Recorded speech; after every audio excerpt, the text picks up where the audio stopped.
Mm-mm-mm. What's up, everyone? Welcome back to Anita's Joints, hashtag extended joints, where every day is payday, baby. All right, we got a good one. Listen, it's Portal. I didn't know it's 12/12. You know, anytime we have numbers synchronistic.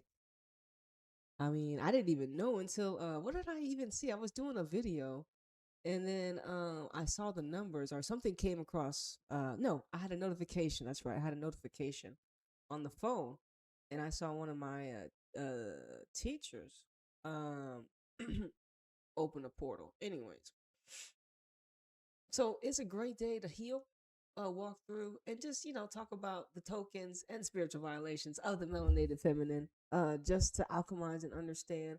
I wanted to talk more about Jessica Nas and get to know her a little bit more. Type in a little bit to get to know her just a little bit more, because there was an article, but mainly, as you all know, Trinity Rodman is the woman, obviously, of the currency of the hour. Her move, I mean, is on. I mean, we're just waiting for Rodman to make a decision. Obviously, really. I mean, not Rodman. Apparently they got a vote on something, whatever. But we already know. Look, uh, we already know. The way things are going, they said no. We don't want you. That's what they said. That's just my. You already know where I stand. And so it's just like, damn, Rodman, like, really, it's your decision, homie. If you want to say yes to another the first person rejected you, okay, well, maybe it is best to look somewhere else. You know what I'm saying? But we have more articles, obviously, like this. Trinity Rodman, why U.S. soccer could lose its most compelling star to Europe. Like I said, they're not even giving DC Power or the Gamebridge Super League any headline. It's Europe. And so here's the thing. This is the headline. Europe. What is Europe? Because when we look at Europe, what is it when we watch it? And let's think about it. Chelsea are coming off six-time champion. I don't even know how many championships Barca has won in a row. I would imagine they've won about six times. Lyon, they definitely are like on a 3 or 4 game win streak, right? I believe um Germany, they've been flippy floppy with Wolfsburg, but I'm pretty sure Bayern like won the last tournament. And then I've as well AS Roma. I mean, I don't think they're what they were a couple seasons ago, just because they're letting their archetypes go to Michelle Kang teams and Juve, letting Cantor go to another Michelle Kang team. Anyways, Italian league, losing their talent. So that's not a good thing. Yeah, and so I'm like, what is Europe? You know what I'm saying? you know, uh, you know, I guess we gonna have to quote one of the members in the cult and the commissioner. I think she said something like, "Well, no league could technically compete with our league," which is probably not true. Um, Liga MX is right nor. So, anyways, and but they definitely Europe teams. There's like the main thing y'all look forward to Europe for is the Champions League. That's the only league you actually look forward to seeing, because everyone else gets dominated, and that's how it's been for a long time, hasn't it? So, what is Europe if that's what we've seen? What the fuck is Trinity going to like? What? So that's why it don't hold no weight. That's an illusion. They want you to believe in an illusion. Everyone wants you to believe in the illusion that Europe ain't every. Y'all only tournament. Y'all only gonna watch the Europe for Champions League. That's it. Because everything else is like, man, the whole nigga. And then for like some matches, none. You're not watching the league. You're not watching the league. Like, there hasn't been any movement in the titles, in the title holders, and that's crazy. But look, Trinity Rodman once again. The players, they were asked. They wanted to know why y'all said no, and good for them, obviously. So something got triggered, and we just need a reaction and response from their collective, obviously. And pretty much, we're all watching to see how they react and respond to this collective movement. And like I said, it's going to be written in history, and those that get to tell the story are all going to be watching. So that's why you need to understand this energetic weight, this energetic hope, this massive bid for Rodman that other European teams and DC Power. Remember, I'm still team DC Power, obviously. So my belief is outrageous. You know what I'm saying? So, I'm team DC power over here. She can go. She wanted to stay in America. That's what's crazy about it. I mean, like, nigga, she said, well, yeah, she wanted to stay in America. That's not crazy part. That's a great thing about it, nigga. That's honestly the best of all of this. She wanted to be in America. She didn't want to go to Europe. She didn't choose you niggas. And I think that's another reason why they're like, damn, nigga, she ain't choose Europe. No, nigga, she didn't choose Europe. Nigga, she actually wanted to stay in America. And I reminded y'all, like, because we made a video about Rodman, obviously. We don't hear nothing, so I definitely gotta come out here and say what's happening on the streets. You know what I'm saying? But Rodman's currency, um, the fact that they and the agent drew up a plan to stay in America with Washington and everybody, and then they said no. It's like, oh my god, like I don't even think they know. Like I said, they said that their spirit was violated, and it like makes me laugh because it's like, wow. It's like, how do you come from? It's like, how does their collective come back from a violation of their spirit? You know what I'm saying? How do they react and respond when an individual archetype violates their spirit?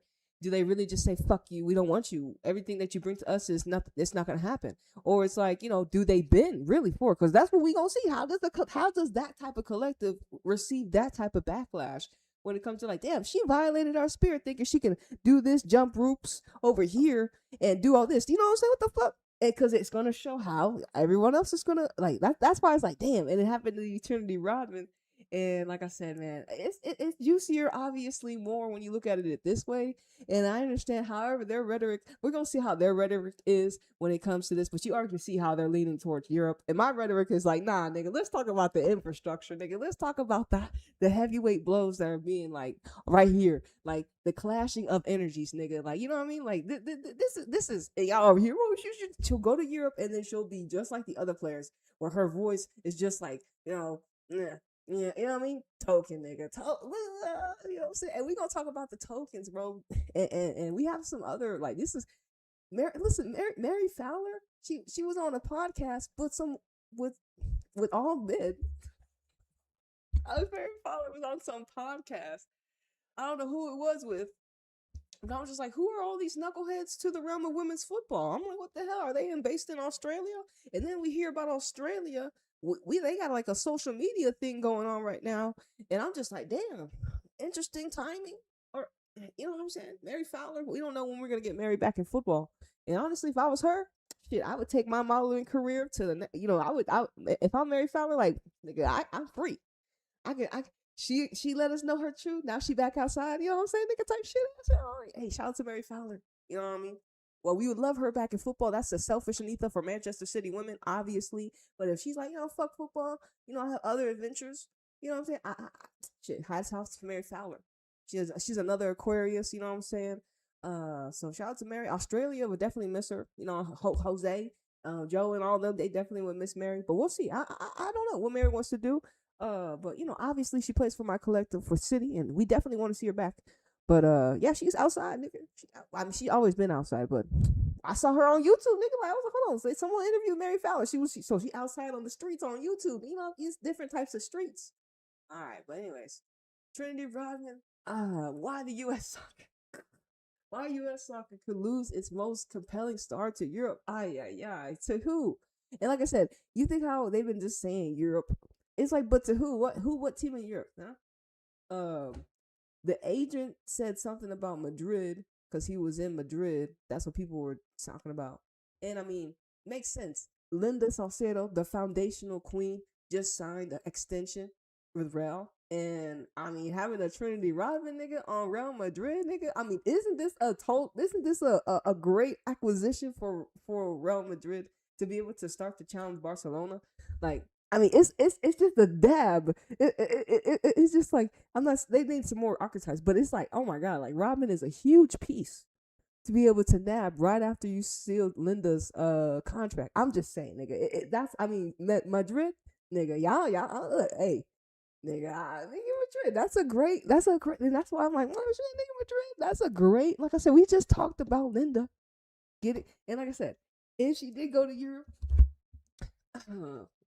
Definitely, I feel like, obviously Real Madrid, probably based upon how we already connected to them, and I wouldn't mind the move. You know what I mean? I wouldn't mind the move.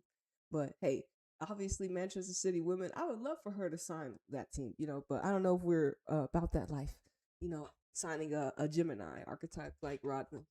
But other teams definitely could use Rodman in Europe, obviously. Okay. But DC Power, DC Power, nigga, right next door.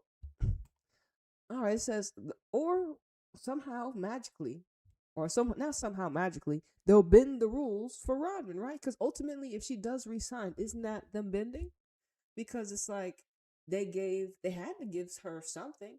Ultimately, however the narrative comes out, if she does stay in America, with NWSL, depending on what they disclose to us, they did bend for Rodman. They're like, nah, nigga, we actually gonna keep her here. We said no the first time, and then the next time they probably like, whatever. I don't know. I don't even know who approaches who after they say no. Did they tell you like, hey, you can bring your you could try again tomorrow type shit ass niggas? Was NWSL like that? Hey, yeah, you can just try next week or next month, nigga. And then, or is NWSL, the NWSL has to respond to the collective. That's right. The NWSL has to respond to the collective when it comes to like, well, why didn't y'all let this shit go down if she exploited all the loopholes correctly type shit ass niggas. You know what I'm saying? So that's what they have to do. And then, because I think they still want to see like what they say, what type of rhetoric. So that's why, in a way, Robin's like, I can still hold out, nigga. Ain't no rush, nigga. Like I said, she want to stay in America, so she's thinking, nigga, ain't no rush for this. I can resign. Everybody wants me, nigga. I'm Trinity Rodman, nigga. You know what I'm saying? Everybody wants me. And if you're not thinking like that, if you're Trinity Rodman, I mean, I'm thinking like that. I'm like, everybody wants me. I'm Trinity Rodman, nigga. And like I said, if I stay healthy, aka away from people that are not trying to like, push me to Europe type shit, if I stay around a collective that will make me, be able to play more football and be, like she said she wasn't her best self in both in 2 finals. Nigga, that's not what you want to hear from Rodman. Why are she's in environments where it's the fucking final? She's talking about she's not her best self, nigga. What are y'all doing? Like, y'all don't want to win, nigga? Y'all want to fail? It doesn't make any sense. But like I said, you gotta get Rodman to a space where, I'm Trinity Rodman, nigga. Everybody wants me, nigga. Everybody wants me in the final, nigga. So that's just me and how I look at Rodman, obviously. But the forward block contract and growing talent drain to Europe have nudged the NWSL into crisis mode. Here's what's happening and why it matters. You know what I'm saying? Okay. The Trinity Rodman contract saga has exposed, a fundamental tension at the heart of the National Women's Soccer League, a salary cap model built for stability and measured growth, coming in collision with the global market that has accelerated far beyond it. And like I said, none of this story would be here if NWSL didn't just say, we re-signed Rodman already, because they found all the loopholes to be within the contract, to be within the framework. And like I said, remember they told us there was nothing wrong with the contract. It was a violation of the spirit. So what type of rhetoric is a violation of the spirit on paper, in wording, in verbiage?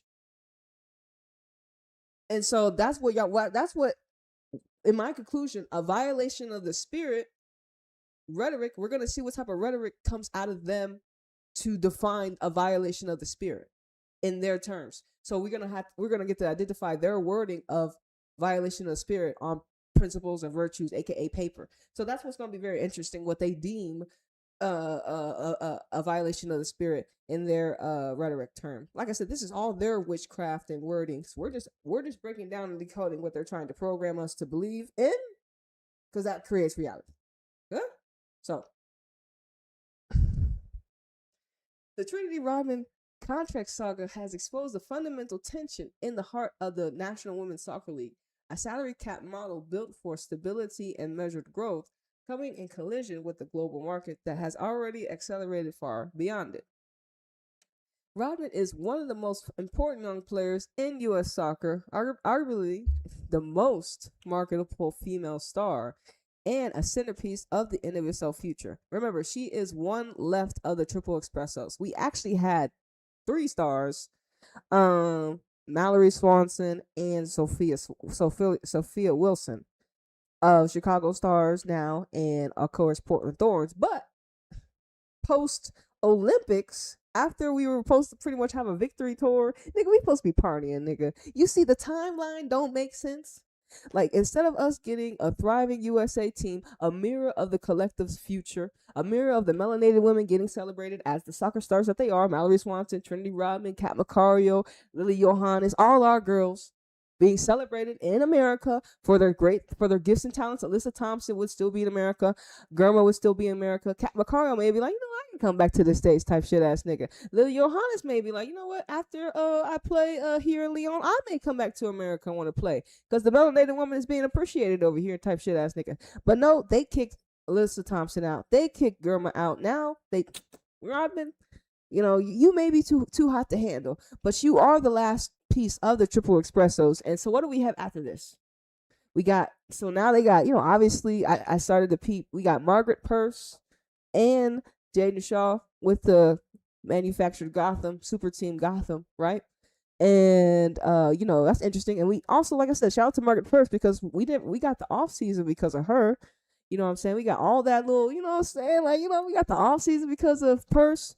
She just won her championship, and also Jaden Shaw got the bag. She's from Texas, gang, so she got the bag, and she's with Gotham. So we got, some of our girls are out here on the same team in America, getting the same type of currency, but they have to play for the same team type as. But that's also something that we're reading. But when you think about Rodman, she's with a billionaire, so it's like the finances is, and like I said, Rodman already grew up in a certain environment due to proximity of her family line. You know what I'm saying? So we don't even know what type, like I said, it's like Robin's you can look at it as a not a Disney character, but a Disney star, one of those stars, but in real life. You can't help that one of your parents was a professional athlete in this exploitive system, and he wasn't a geographical shade that actually like I said, Rodman, most marketable female star. It goes deep, and a centerpiece of the NWSL future, right? But you had other players, right? And like I said, we wouldn't be here if they just said yes. European giants have, like, that's what's crazy. We wouldn't even be here if they didn't just say yes. Robin re-signed with her. That was so easy, nigga. We got it. We re-signed Trinity Rodman. Man, that fight was easy, nigga. So you're not even fighting yourself. You're fighting man. That's crazy. That's crazy to actually see them fumble this. And like, honestly, obviously the blocking, the rejection of the contract really exposed even more. Like, okay, the cap space, the cap obviously was going to get exposed eventually, right? Especially the way the article broke when they said that Washington couldn't technically give her a contract within that framework, within that money framework. So Rodman already has an idea of what teams can offer her above their cap, right? So that was the main thing that we got. It wasn't even, it could have been a European team, right? Obviously they were, but they told us about the only thing when they told us about the bid, that was the only time they really talked about DC Power. It was like when they told us, well, damn, they can't even match that. And they're like next door. And they're next door, literally. All right, I'm sorry. Let me read this. Rodman is one of the most important young players in U.S. soccer, arguably its most marketable female. So this is what they want us to know, that Rodman is NWSL's most marketable female star, the centerpiece of the NWSL future. This is what they want us to know about Rodman, okay? Yeah. But you don't give the girl that y'all say is y'all's future what she wants. You don't give your most marketable female star what she wants. Yeah, so it's all cap. It's all lies. Y'all lying. Stop lying to us. Yet European giants have offered her salaries that America's top women's domestic league cannot legally match, prompting the NWSL. Hold on. Yet European giants, but what about the other league, aka DC Power? What about DC Power? The league that is the Gamebird Super League, that is top flight, that is the complete, that is a mirror to NWSL. They just haven't had 10 seasons. Obviously, they're in year 2. What about DC Power's bid? Because that's on the paper. That's on the paper and on the table. You see how they're just so like, how can you just bypass DC? Like, just if you the fact that just say them, just give them a little bit of clout, nigga. No clout for DC Power. No clout. No love. Why is that? Why is it so anti DC Power? What's the obsession with Europe? Why do they want the collective obsessed with Europe? Why, like, and like I said, especially us melanated people, like, what's so good about Europe, huh? Yeah, I know what's going on in America. Yes, yes, yes, but I'm in America. I have an ability. I have an ability. Oh, okay, we're featured content.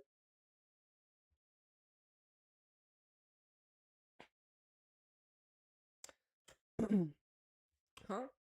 Like I said, but like, why do our best girls? Why can't they just go to league? What about well, I was gonna say Mexico, but if they had made if Mexico's Liga MX had made a bid for Rodman, would they be talking about Mexico like this? Huh? It's the blatant disrespect of the media's this like the ignorance of the other league. That's a top flight league where we have former NWSL players that play in that league, and that's what's kind of crazy. It's like, nigga, we have former NWSL players playing in the Gamebridge Super League, yet y'all do not want to acknowledge that league that have put in a bid that NWSL Washington Spirit can't match. Huh? It don't make no sense. And so it shows the blatant bias. It shows the blatant bias in this whole thing. And I'm just like, I mean, I hope y'all not see. Like I say, that's why I'm DC Power gang. You can DC Power Trinity. Don't forget, DC Power made a bid. You wouldn't know that DC Power made a bid for Trinity Rodman 2 stateside in America because they're not writing about it. They wrote about it a couple times. They wrote about it when it broke, and then everything else is go to Europe, go to Europe, go to Europe. She's going to Europe. They rejected. She's going to Europe. Yeah. You know what I mean? See, even like I said, this is what's today? This is on the 12th, nigga. This is how they writing today, nigga. They trying to speak it into existence, nigga. They trying to. Why do you think it'd be a good nigga? DC Power gang, the fuck open up? Nigga, don't get DC Power gang. What the fuck? They trying to open up the only timeline for Rodman is fucking Europe. Fuck around, no, she got options. She's got options, not just in Europe, but just in America too, nigga. She got options in America, ho, and that's the best thing because she said she wanted to stay, nigga. So this is what they don't like, and this is what they don't want them us as like. She has an option stateside. She has DC Power. All right. Anyways, the Trinity Rodman saga. Oh, we already read that part. Uh, Rodman. Okay, read that part too. Yet the yeah. It says yet European giants have offered her salaries that America's top women's domestic league cannot legally match, and DC Power, stateside for the Cambridge Super League, prompting the NWSL to veto a record-breaking Washington Spirit deal and the players' union to file a grievance in response. At the same time, a wave of top talent has already crossed the Atlantic, raising questions about whether NWSL can still compete. Here's what's happening. Mm-hmm. Here's what they're gonna say was happening.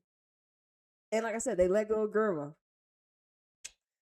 They're America's center back, nigga. America's best center back. Y'all let her go to Europe? I mean, that's crazy. Is it because she's black?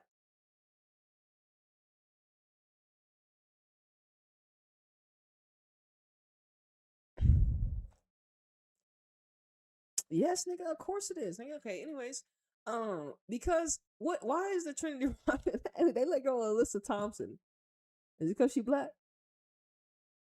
You see, Ali Setnor didn't go to no European team, nigga. They sent her ass to Vlatko, nigga, with the NFL. You know what I mean? Made sure Ali Setnor stayed stateside. Now we ain't giving her to Europe. Fuck around here. Why is Trinity Rodman at the center of the league-wide crisis? Because she is too big for their system. She's exposing their system. Her archetype, her value, her currency is more than the NWSL's cap. And all they have to do is what? Raise the cap, remove a cap, or raise the cap, remove a cap. They can fix this. They can bend their system for Rodman. But because the independent collective have a whole narrative and they got something, whatever they got cooking. Shit, you better get your money while you got it and get the fuck out of that league. And that's why it's very important for the ladies right now to be like, hold on, nigga, let's see if they'll bend the rules for this on this money thing. And if they don't, everyone's gonna dip out. They're gonna go to the Game Bridge Super League where there's no cap. They're gonna go. Like I said, if NWSL doesn't bend for Rodman, a lot of players are gonna go. Especially after they won it, like they already have it, they already won it all. And y'all are so visible, a lot of their marketability is already more high profile than other leagues. So their influence, their marketability will give them even more going to these other teams. So that's NWSL's benefit of already being a marketable, already being like so out there on the streets. So late, y'all already gave them a huge ass platform. Now they don't really need y'all niggas. You know what I mean? They really don't. Unless they want to become moms, stuff like that. Unless they're part of that agenda. And if you're not, well then, nigga, you already got the notoriety. You already have the notoriety. We already know you. And if you don't, I mean, your football will let it. Your football will, allow you to shine. Obviously. Okay, why is Trinity Rodman at the center of the league-wide crisis? Obviously, because she's gonna change the system, or the system's gonna lose her, and another system will pick up Rodman. Because she is exactly the kind of star the NWSL cannot afford to lose. It says, okay, well, y'all can lose Alyssa Thompson and Naomi Gurma. Is it like you just think about it, it's like is it because what is it that they can lose a Gurma and they can lose a Alyssa Thompson? Is it because they were so easily being able to put away the Sophia Smiths and the Mallory Swansons that now y'all left Rodman on a literally complete island? And then Rodman like, what the fuck, nigga? And then like I said, Rodman still want to stay, and then y'all said no.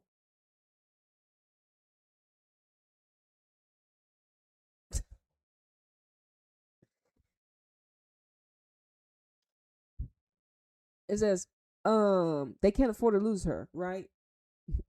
At age 23, she is one of the most explosive young players in the world, already a U.S. women's national team cornerstone and 1/3 of the triple espresso front line, an Olympic champion, a marketing draw, and a foundational star for the Spirit. See how they talk about foundational people? They talk about foundational archetypes. A foundational star for the Spirit. But we don't even understand what that word means. What do you mean foundational star? Meaning they can anchor her. Anyways, her contract expires at the end of December, and European clubs have offered her salaries far beyond what the NWSL team can pay under the league salary cap. Like I said, Spirit. It seems like this. It feels like also this isn't the first time I don't know. Like I said, I don't know. Rodman was definitely waiting to the last minute to re-sign, but the fact that the first notion of we get of her re-signing, I mean, was a contract to re-sign with the league, right? Like she was like, yeah, I was ready to accept it. With these stimulations. It says the Spirit attempted a record deal averaging $1 million per year, only for the NWSL to block it, saying it violated league rules. The NWSL Players Association (NWL), has now filed a grievance accusing the league of breaching the collective bargaining agreement and effectively imposing an unnegotiated maximum salary. And and they said that there's no actual maximum salary, how much you can actually pay the players based upon their rules. It's a violation of their Spirit, fam. Whatever she put in her contract was such a violation. They said, "Fuck no, we reject. We wouldn't." And that's what's so crazy. And so it's like the camp that took, like I said, it's like when the commissioner said, "Okay, we're gonna fight for Rodman." They were like, "Okay, bet we're gonna use that rhetoric and we're gonna go. We're gonna get in our books and how much in their cap space? How much can Rodman get?" And it's like bet. And it's like they unintentionally sabotage NWSL, like their own, like it's like unintentionally. It's like they like sabotage their own selves. Like you didn't have to say we were gonna fight for Rodman. You could have been like, oh yes, we've seen Rodman signings, and we hear the rumors and other things. But they put out rhetoric that was so decisive. Then to just say no isn't that unstable? I mean, I don't know. I don't know. Is this a league you want to play for? I'm just saying. I'm just saying. But we know more. We know about this league. This league is not innocent. They've been abusing their players since inception. We've had like multiple leagues in America. The women have been abused. Like the leagues have been dismantled and they haven't been sustainable. The women are always targeted in America, and through the realms of women's football, we've seen these type what like I said, there's been certain type of archetypes, obviously, when it comes to these leagues, right? But now, obviously, more melanated players are here. They've been able to, sustain. Like I said, think about it. There's only been one WNBA, one basketball, maybe one basketball league that we know about. But why so many women's soccer leagues? Think about that. We already know the answer. We already know the answer because sometimes these we already know the answer. Anyways, the energies are too different. Some can handle the fire. Some dismantle. Some. Why?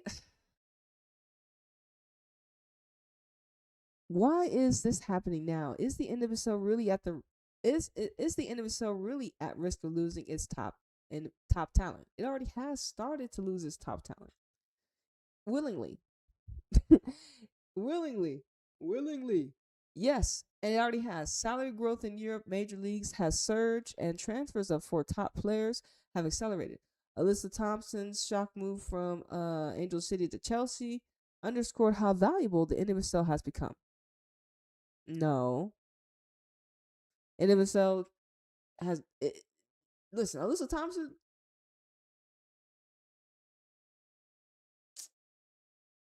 There's only one Alyssa Thompson, nigga. She's a what is she? Dual citizen as? Naomi Girma, Trinity Rodmans. These are NWSL talents, nigga.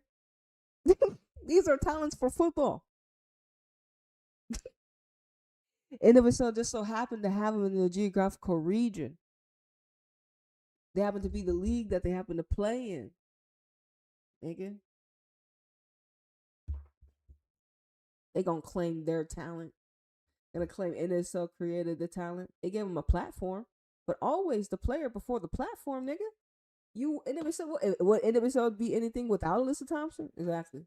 Who is NWSL without these archetypes? Exactly. So it's always the archetypes before the foundation for these weak ass platforms that they say, oh, you need us for. And the rhetoric don't be rhetoricing.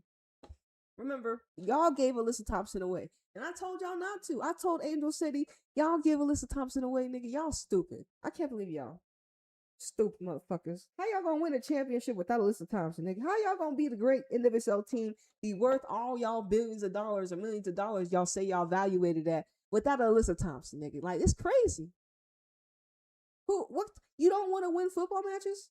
You must not want to win football matches. Like, it's like, are we playing? Are they not even playing FIFA right? You know what I mean? They not even playing the game right. Giving Alyssa Thompson the fucking Chelsea. Nigga, how many more people do Chelsea need, nigga? What? They got everybody already, bro. This is crazy.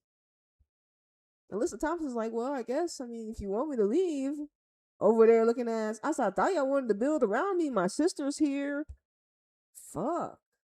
Pushing her fucking to Europe. Go fly your wings. Damn, nigga, like, I'm like 20, like, damn, can I stay home, nigga? Like, damn, nigga. Anyways, but they don't want us to look at it like that. We knew the narrative. Either it was too early. She didn't have to leave so early. She hasn't even won anything with America like that. With NWSL, with Angel City like that.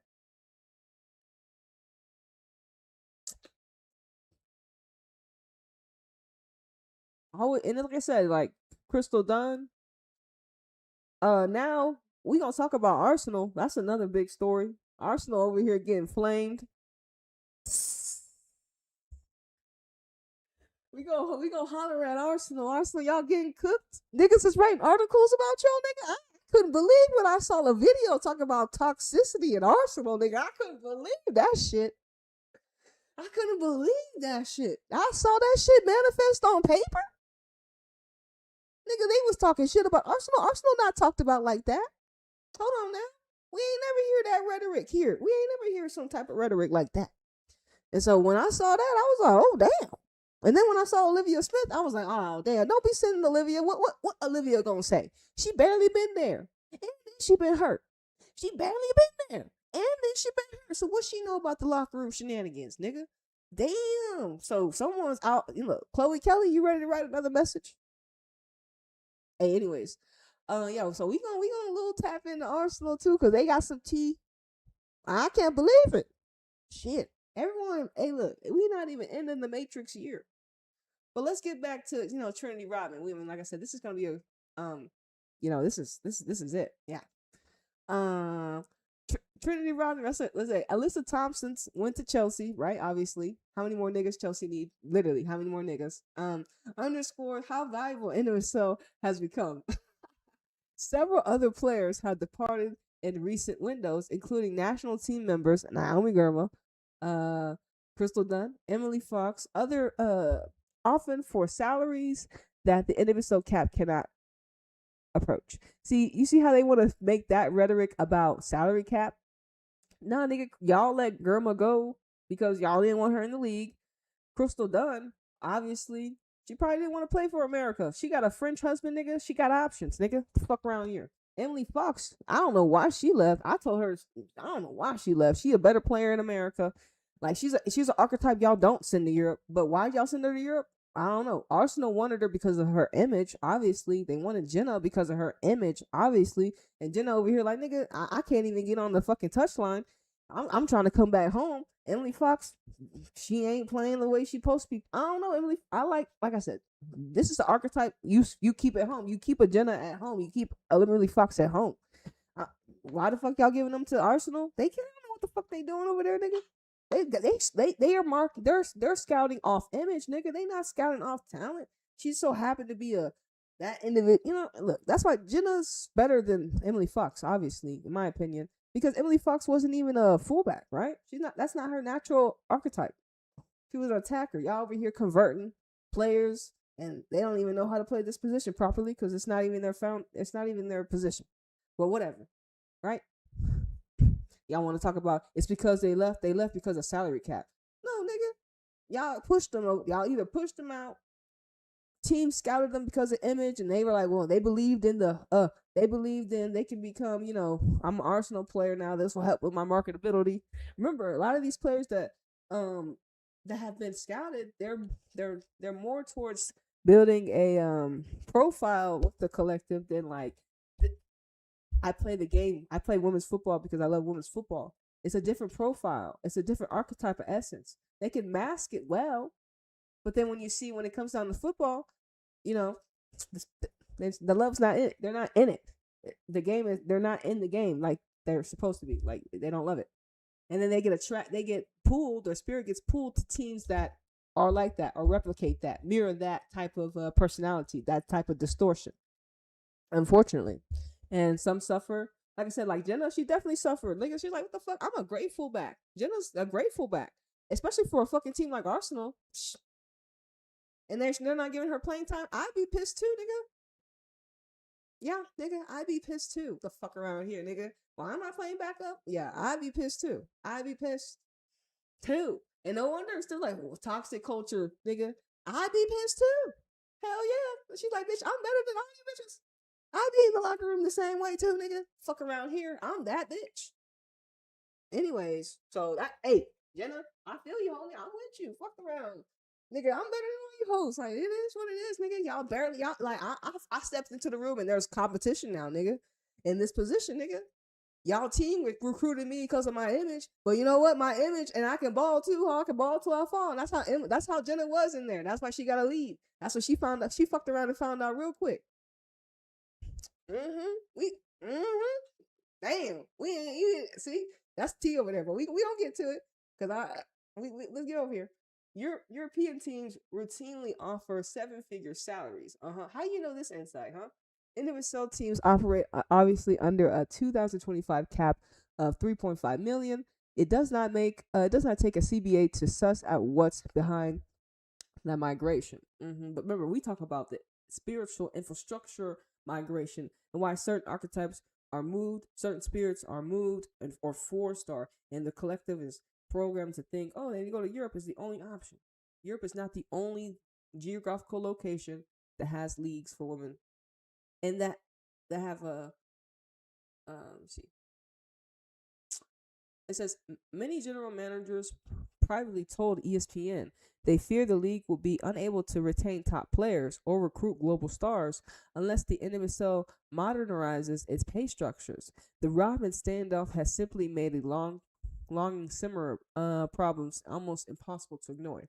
And because, like I said, women um we're using certain platforms obviously to advocate for certain things, and because the only thing really we can get out of this fucked up 3D ass fucking matrix is money, nigga, we gonna press the level to the fucking money. Everything, nigga, we just need some, nigga, we need to build millions of dollars, nigga, just to survive here in this fucking fucked up planet that y'all got us operating in. So, nigga, we gonna push the limit to the money, nigga. It's always about the money, nigga. So, what you think they gonna do, nigga? We gonna talk about the money. It's the money, nigga. Niggas need to get paid for their work. Y'all don't want to pay niggas. And especially in America, and especially not women, and especially women that look like Rodman.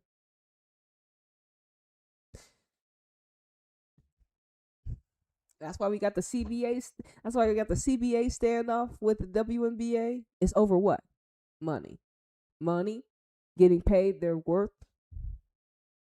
in America. Getting paid their due in America. And they're women. So yeah, we all fighting for our women to get their bag, obviously. And it, yes, okay. It says, why does this matter to the NWSL and for the state of U.S. women's soccer? Because this is happening at the moment where the U.S. women's national team, long-standing global dominance, is under real threat. And why is that? Wait. So this is what they're saying. Why does this matter for the NWSL and for the state of U.S. women's soccer? Because this is the rhetoric they're saying. Because this is happening at the moment when the U.S. women's national team's long-standing global dominance is under real threat. It says, for decades, the U.S. had advantages that Europe lacked: youth infrastructure, college pathways through scholarships, professionalism, and visibility. But that gap has closed rapidly. And like I said, when did we lose our long-standing global dominance? Huh? When did we lose our long-standing global dominance? When did we lose it? Because that's what they're saying is happening. So we didn't lost our long-standing global dominance. When did this happen? When did America stop being so dominant? Because our last time I checked, the last major tournament we won the Olympics.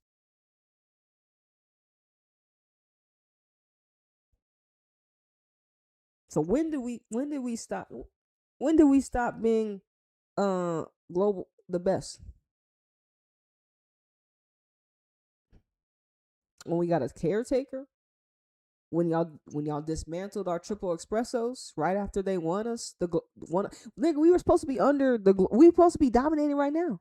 Y'all dismantled our global dominance already. Y'all literally dismantled our global dominance with the triple espressos, nigga. And then y'all talking about, well, we lost our global our it's under threat because y'all dismantled it. Y'all did this. Y'all told fucking Mallory to probably fuck around and go get pregnant. Y'all told like why did they have to be two of the espressos, nigga? Why couldn't it just been any random niggas on the team? It could have been anybody that had gotten pregnant, nigga. Why did it have to be two of the three espressos? The fuck around here. Y'all dismantled our team that was about to be dominating all the way up until we hosted the World Cup, nigga. Win us a World Cup on home soil, nigga. Triple Espressos was about to go on tour, nigga. And it wasn't just the Triple Espresso. We had other archetypes like Macario, Germa, Alyssa Thompson. We was gonna take over again. Well, just with different expression archetypes. The cap space wasn't going to be able to handle the Sophia Wilsons and the Mallory Swansons once their cap got up. So they were like, well, the best thing to do is to sit them down so they stay out the way. And we'll leave Rodman out here by herself. Yeah, and that ain't faring for you well, huh? Rodman got the whole collective behind her back, nigga. And that's what they finding out. Rodman got the whole collective behind her back, and that's what they finding out. Oh, we didn't fuck with the wrong one. Yes, nigga, you fucked with the wrong one. Trinity ain't to be played with, nigga. Nigga, her name is Trinity. Stop it. So, once again, y'all dismantled our global dominance that was already here. And now we have a caretaker and all these under 20 girls that have barely experience, and then a couple girls that have been in the game for a little bit. And now y'all worried about NWSL, losing top tier talent when y'all already let go of Gurma, when you already let go of Thompson. I mean, get the fuck out of here, bro. America did it to itself. Just because the way the girls looked. And that's what's so fucked up. But you know what? You gotta reap what you fucking sow, bitch. You know what I'm saying? Thankfully, there's visibility, aka the Gamebridge Super League, right next door to y'all bitch ass league, NWSL, hoe ass niggas. And then because I'm already tapping in, I already tapped into the match. We gonna see. Obviously we gonna start scouting and watching these archetypes play. Fuck NWSL. Emma gonna have to be like, damn, I can't just fucking look at the players I called up under the U. Remember that? Like I told you. Whoever got called up during that youth training that they combined, it's a circle. It's a cult. She needs certain minds. Like I said, and then we're going to see the favoritism even more exposed because, like, are y'all giving the girls in the Gamebridge Super League the same amount of currency y'all giving the NWSL girls? Because these girls ball just as good as the NWSL girls. And honestly, even better. Because you know what? I bet there's better players in the Gamebridge Super League than in the NWSL right now. They all come from the same fucking pool market. They all come from a lot of American colleges, or they're from a foreign land. But some of the NWSL players have been playing for a long time. Who cares? Doesn't matter. Y'all all come from the same infrastructure, America's fucking college system. So there's no difference, nigga. The only difference is this: your proximity to these niggas like Emma Hayes, your proximity to these niggas that want to let you in the club or not. That's the only difference, nigga. So then it's just gonna be like, America, NWSL is already a cult. And they talking about we lost our dominance from within, nigga. They dismantled our dominance from within. Like I said, the Triple Expressos were a real threat, nigga. They dismantled them, nigga. They were a real threat, nigga. They dismantled the Triple Expressos because they were a threat to American women's football. They did not want American women's football to be black for a little era. Not women's football. It could not be black for a little era. Nope, not a little bit. We got the black WNBA, but women's football, never. And we never say never. It's gonna happen. We got robbed of the timeline. Like I said, all we can do is go back to the Olympics and watch that team a little bit. The greatness that it was a little bit, with the Triple Expressos a little bit. Hating ass niggas. They got hate in their spirit, man. And all we want to do is watch beautiful football, harmonious football with the best archetypes to help us win. Nigga, and all y'all want to do is control and dismantle something that would have brought y'all even more control, aka USA, more global dominance. But no, because it came through a melanated archetype, that couldn't happen. And that's what and that's why it just reminds you that America didn't want Kamala. They didn't want a melanated archetype to lead. USA Soccer didn't want that either. America didn't want that. And so I live in America, and obviously on the other side of the coin. Man, ain't it interesting, bro? Ain't it interesting? We start to like, damn. But let's get back to the football of it. So the gap has closed because America fucking fucked its own self, obviously. European clubs like Barcelona are the best of their region. Barcelona are the best of Europe. Lyon was the best of Europe. Now Barcelona are. And still are. Ain't nobody beat Barcelona. Right now they got injuries. I saw Patry and Salma injured. So if they don't come back before in the Champions League, someone can win a Champions League new again. But we all know they had to bend the knee to Arsenal. So that was artificial. They technically ain't lost their throne. So, but since they're injured right now, and defensively they are going through changes. Barcelona is not as strong. But like I said, you have players like Salma and Patry out for Barca. Yeah, you got two birds out the way, two big stones for. So Barca team is a little vulnerable right now. So hey, but that's the only league you watching for. Barcelona gonna probably win their league still. You know what I mean? Lyon probably gonna win their league still. Yeah. You know what I mean? So yeah, so it's the same old, nigga. So what is Europe? Exactly. European clubs like Barcelona, Chelsea, Lyon, Arsenal, and PSG now operate with world-class facilities, elite coaching.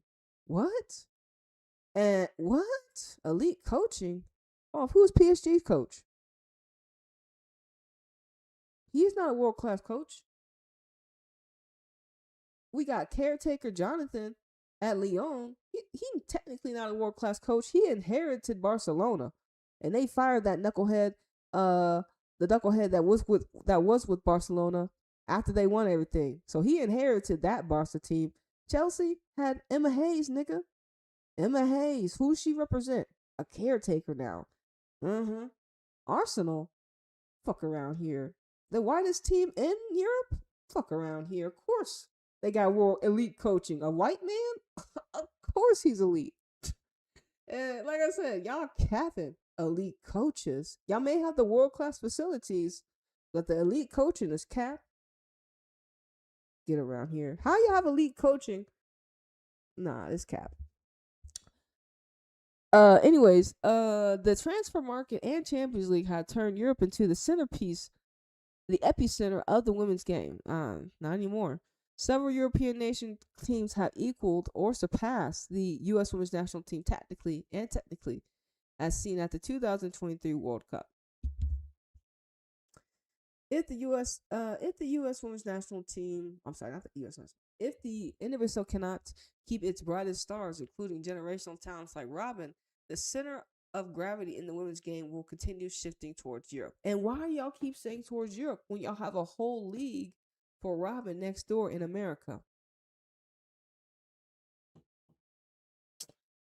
Yeah. What about the NWSL? What is the NWSL trying to do about it?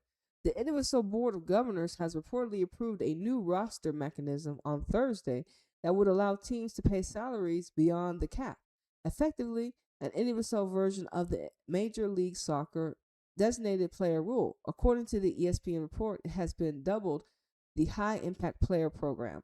The rule will let teams spend up to $1 million in additional funds on eligible players while only incurring a portion of that salary as a cap hit. To qualify as a high impact players, individuals must meet a mix of sporting or commercial metrics, such as recent U.S. Women's National Team minutes or validating own recognition, NWSL's best 11 honors, or broader marketable benchmarks. What kind of rule is that, nigga? Weak ass rule. So they still want you to ask nigga. For you to get paid, you got to meet all these extra benchmarks. And what about the foreign players? The U.S. Women's National Team minutes definitely wouldn't be included. They don't have to. Like, this is crazy. Listen, like I said, the only people that are staying in this league are wanting to be only people that are staying a part of this league. All this rhetoric is cult rhetoric. Look at this. Just to get a milli, you got to do all these things. You got to meet this. You got to meet that. Just what about me just fucking playing and just me being the best of on my team? They get the fuck around here. And like I said, what if I'm not a best of part of the 11 honors? What if they don't want? You know what I mean? What if validate oral recognition? Nigga, I'm playing against America's systemized players, nigga. Fuck around here. I'm not playing against Trinity Rodman no more. I'm playing against somebody that played 4 seasons in college. Nothing wrong with her, but did Trinity Rodman play 4 seasons in college, nigga? I don't remember. You know what I'm saying? I'm not playing Alyssa Thompson anymore. I'm playing Shelly, Crystal, Naomi. Not Naomi. Not our Naomi. Naomi girl was not even defending us anymore. We're getting defended by fucking Tara's, nigga. Get the fuck around here, nigga. Tara, nigga, is your defender. Emily Sonic, nigga, is your defender. Yeah, nigga, you ain't getting no validate or recognition, nigga.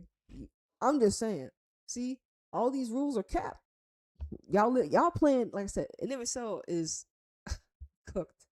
We've made videos about how NWSL and other leagues were cooking themselves, and it's just more of it being exposed here. But you have to be able to see it. If you're in the cult, you won't. If you're outside of it, you will, because it's in plain sight. It's the 4 C's. What is it? Competition, compensation, coaching, club infrastructure, nigga. I don't know. That sounds like a cult. I don't know. Independent collective. That's our superpower. Wait, what? Okay. But y'all work for. Okay. Anyway.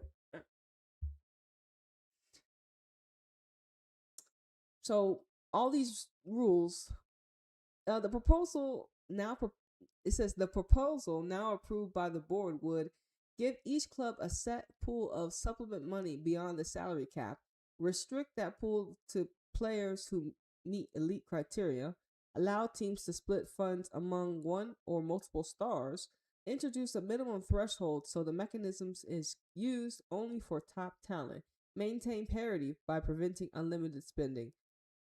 Like I said,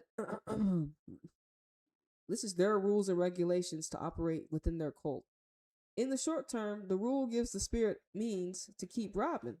They must still agree to terms with her. The mechanism also requires formal consultation with the NWSL PA under the CBA. The new system would effectively replace allocation money previously used to top up salaries, which the NWSL is phasing out. Like I said, we don't give a fuck what they have to say. We don't. So this is their weak ass shit that they're proposing. We don't give a fuck, because if Robin says no, she don't give a fuck either. Why did the NWSL veto? This is their rhetoric. Why did the NWSL veto Robin's proposal? Robin and the Spirit agreed to a backload 4-year deal that escalators taking her average pay above $1 million, far beyond what the current cap structure can absorb. The leagues rejected the deal, arguing it violated the collective bargaining agreement and posed structural risk to a system that depends on tight cost controls. Commissioner Jessica Bergman has repeatedly said the league is not a charity. Yeah, it's a cult. The NWSLPA counters that nothing in the CBA creates a maximum salary. It says the NWSLPA counters that nothing in the CBA creates a maximum salary, and by blocking the deal, the league effectively imposed one without negotiation. So they made a rule without negotiating. That's why they blocked. So y'all making up rules. That's why it violated your spirit, because they found a hole that y'all didn't plug, and that's why you're like, oh, we gotta block this shit. We didn't even see this fucking way out. We didn't see this door, and so they had to block up that hole, and then they gotta restructure their shit. But it's weak. It's weak ass infrastructure. Weak ass niggas. You should have just agreed and should have just went bygones be bygones. But y'all weak ass niggas had to be done under your way, huh? That's hilarious. The agreements process is underway. The league has 14 days to respond in writing. If unresolved, a grievance committee of the league and union reps reviews it. If still unresolved, it moves to arbitration. The outcome could reshape how salaries are handled across the league. It says, why are European clubs able to outbid NWSL teams so easily? Because European wages have exploded. Clubs as Chelsea, Barcelona, can offer salaries exceeding $1 million a year, and they do so without the constraints of hard caps. They benefit from Champions League revenue, massive global brands and fan base, and ownership groups willing to invest heavily in the women's game. By contrast, in 2029, the final year of Rodman's proposed deal, the NWSL base cap will be under $5 million. Without a supplement mechanism, signing even a single $1 million player destabilizes an entire roster. Simply, Europeans' financial model has shifted the global market. The NWSL's current model has not kept pace. Remember, because America's financial model is due to racism,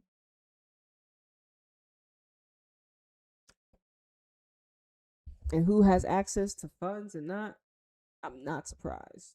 Europe has easily surpassed that because America doesn't want certain geographical people to get paid. Sad, sad, sad. It says, how big is the threat to the NWSL if Rodman leaves? Symbolically enormous and strategically dangerous. And like I said, this rhetoric wouldn't even be here if they just said yes to Rodman because she wanted to stay in your league. Rodman wanted to stay in your league.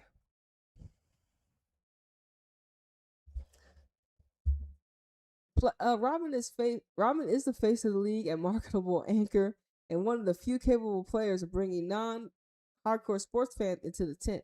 Losing her at 23 at a moment when European salaries are surging and club environments are improving rapidly would feed to the narrative that NWSL is no longer the top destination for elite players, which it isn't because y'all don't treat your players like they're elite. Y'all only present the image of it. So technically, your image is dissolving because you are yourself removing your top players yourself because of their skin color. Executives fear like I said they just want Robin to be one of the only mainly tokens that they got. Executives fear a pattern, but and because she's so visible, because she is already a part of the system, the bigger system. Executives fear a pattern. A young stand-up goes abroad for money in Champions League football, will top internationals stay away because the league can't afford them. It already is true. The league can't afford you. It says, all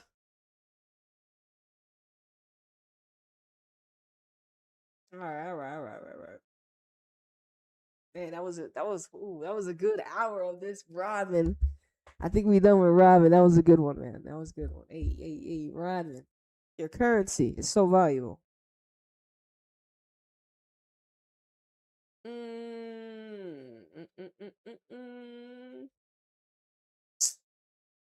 Okay, let's get on to Jessica Naz. Now, we talked about Jessica Naz earlier. Uh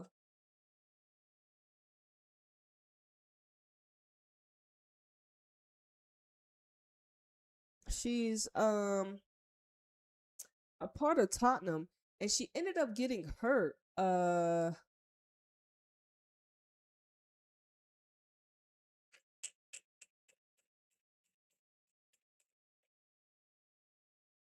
couple days ago, right? Yeah, let's do that one. She ended up getting hurt. Yeah, so Jessica Naz ended up getting hurt a couple days ago. And I saw this article from Leanne Sanders had said something about it. But yeah, let's read about this. It's a little too late, Leanne Sanderson, on the lack of research causing epidemic of ACL injuries in women's football. And we all know we're gonna see who they talk about in this article. But anyways, this was published 2 days ago. When was this? Okay, with Just Ask suffering another ACL injury, Leanne Sanderson once again highlights the escalating crisis in women's football. After the news that the Tottenham Jessica Naz has suffered an ACL injury, the second in her career, Leanne Sanderson said once again called out the need for change. It says Naz is only 25 and joins a list of players who have incurred the injury this season alone, including fellow international Michelle Agyemang, the Lionesses' breakthrough star at the Euros this summer. Thinking, what? Why are the ACL injuries for the melanated queens, bro? Why they gotta get sit down? So we have, like I said, Jessica Naz was getting called up to England. Michelle Agyemang getting called up to England, having a breakthrough token. Now she had to get sit down. at Brighton. It says, and they want to make it like I said, it's just too coincidental, obviously, to not be a coincidence. It says women are up to 8 times more likely to suffer an ACL injury, with almost 30 athletes missing out of the 2023 Women's World Cup as a result. It says Sanderson argues that current research is not keeping pace with the rapid growth of women's football. Too little, too late. And that is Jessica Nass, if you don't know who Jessica Nass is. Sanderson, a former England international who sustained an ACL injury herself in 2016, believed the women's game remains far behind in essential research and warns the situation will deteriorate before it improves.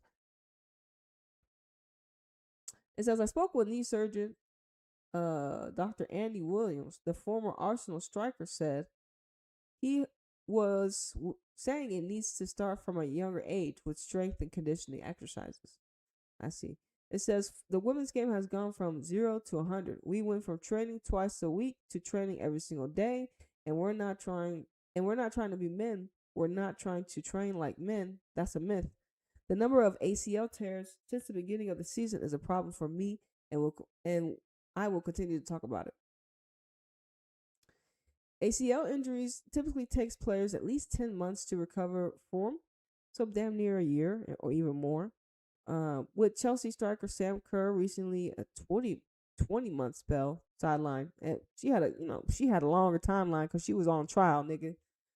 She got hurt right before all this news came out, nigga. Get the fuck out of here. That her research is not included, nigga. It didn't say ACL injuries plus I had to be on trial, nigga. Type ass niggas, they cap.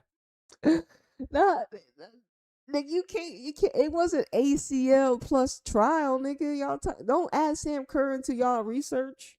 She is not valid statistics. Don't add Sam Kerr to y'all statistics. She had a trial, nigga. She was on court. They're like, why on the call, nigga? Why on the call, nigga? The surgery required followed by intense rehab can take a toll on players' mental health as well as physical injury they are working to overcome.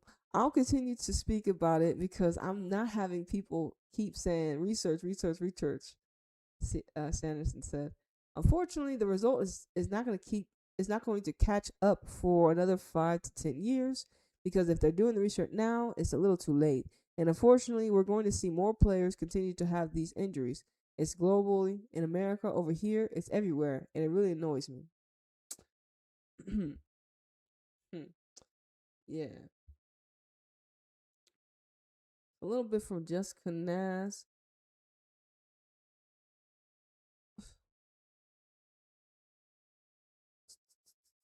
Let me see. She says, I've always been competitive. It's just in my nature. Growing up with brothers, I wanted to do what they did. More than that, I wanted to make sure I was better than them. That winning attitude is something I took to my PE lessons in school. Every sport we played, whether in the roundings or basketball, I worked to make sure I was the best. I tried my hard. I tried my hand at everything, but it was football that really piqued my interest. And looking back on it, it's hardly surprisingly considering my dad is football mad. Despite being an Arsenal fan, Manchester United games were always on our house thanks to Dad. When he was younger, he played as a center midfielder. He still likes to think he still likes to think he's faster than me. And and as soon as he could introduce football to my older brothers, but he didn't take to me. My younger brother, on the other hand, was born to play football, and thankfully he was because watching him play at the weekend was where my love for the game started. One weekend, Dad asked my brother's coaches if I could join in, and first they said no because I was a girl. It didn't put me off at all. Me and my dad would train on the sidelines during the sessions and matches until one day they finally asked if I wanted to play. They could see how quickly I was developing, and within weeks, I was moved up 2 ages groups causing havoc in front of goal. Even at 8 years old, I was adamant I was going to play football. I've always have been fairly independent, and I think that's one of the reasons why I love the game so much. All you need is a ball and the willingness to practice. The players I idolized growing up emphasized that mentality. Okay. I watched clips of Neymar for hours on end trying to replicate his skill and movements. I loved a step over, I still do, and watching fast, quick footed players inspired me the most as a forward. Learning to be a team player is something I learned a little later when I joined Spurs. So Jessica Naz, she was watching little Neymar, the Brazilian. Yeah, Neymar's very, very technical. One of the best. One of the best. It's okay, okay.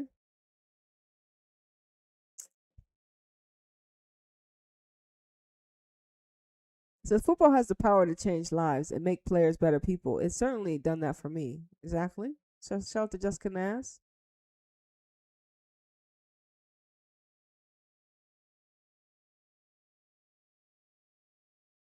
Well, Jessica says, I didn't really know what my MCL or ACL were. Those words just seemed like noise to me. The whole conversation was just noise. The only thing I remember was being told I'd be out for a year and that I needed surgery. A year? We just been promoted to the top flight in the women's league football in England. I scored the goal that got us there. What am I supposed to do now? What? So you trying to tell me Jessica Nance scored the game-winning goal to get them top flight?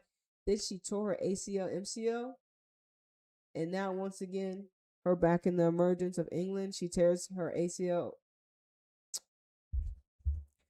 People read stories about players who are the next big thing. I didn't want to have a career cut short because of freak accidents. I kept replaying the scenario in my head again and again, telling myself maybe if I had done this differently, it wouldn't have happened. I felt distant and removed from the game and the team that have given me so much. But I channeled the 8-year-old girl once again, and with the support of my coaches, family, and teammates, I got through. It. People ask me, how did you overcome such a huge obstacle at such a young age? And I tell them, I've never fallen out of love with football. It's such a huge part of my identity. The life lessons the game has given me have helped to shape the person I am today. And that's something I'm quick to tell players coming up the ranks now. Never lose your love of the game. Always remember that feeling you felt when you first kicked the ball, or when you realize your teammates are extension of your family. Football has the power to change lives and make players better people. It's certainly done that for me. And this was Jessica Nash. A little bit from the Versus UK. Now she's hurt again. Jessica Nash is hurt again right now. For England. But Jessica Nash did not, and like others, escape the targeting of the racist. That is something a lot of these players cannot escape. It says racist abuse of Jessica Nash testifies lived experience of women in the game. As Jessica Nash revealed she was racially abused during last night's match, a new woman in football survey reveals her experience is typical of females working within the game. Huh? What?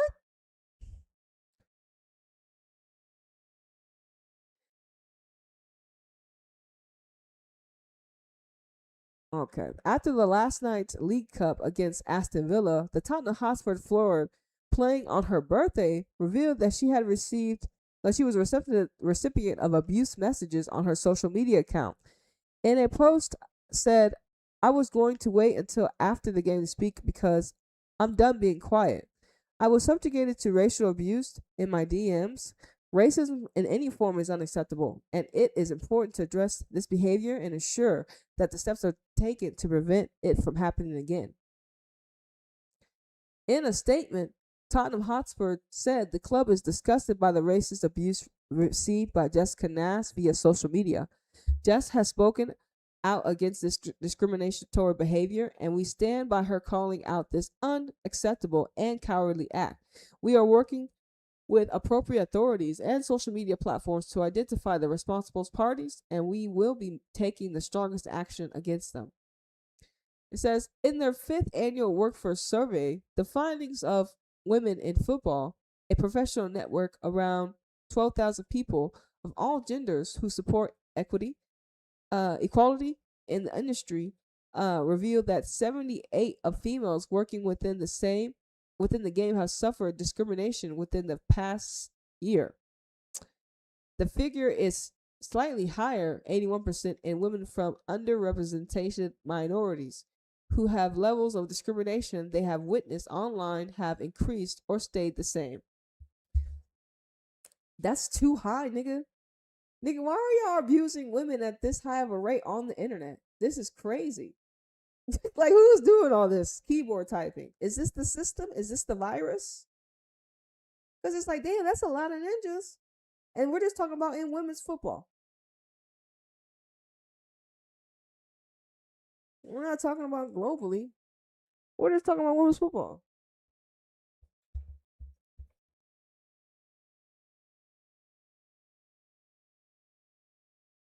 It says, in their 5th annual workforce survey, the findings of Women in Football, a professional network around 12,000 people of all genders who support equality in the industry, revealed that 78 of females working within the game have suffered discrimination within the past year. Way too many, nigga. That's more than one half of the woman. This figure is slightly higher, 81 in women from underrepresented nigga. That's more than one, nigga. That is too many. This is crazy research. In just 5 years, nigga. They've only been around for 5 years. That's awful.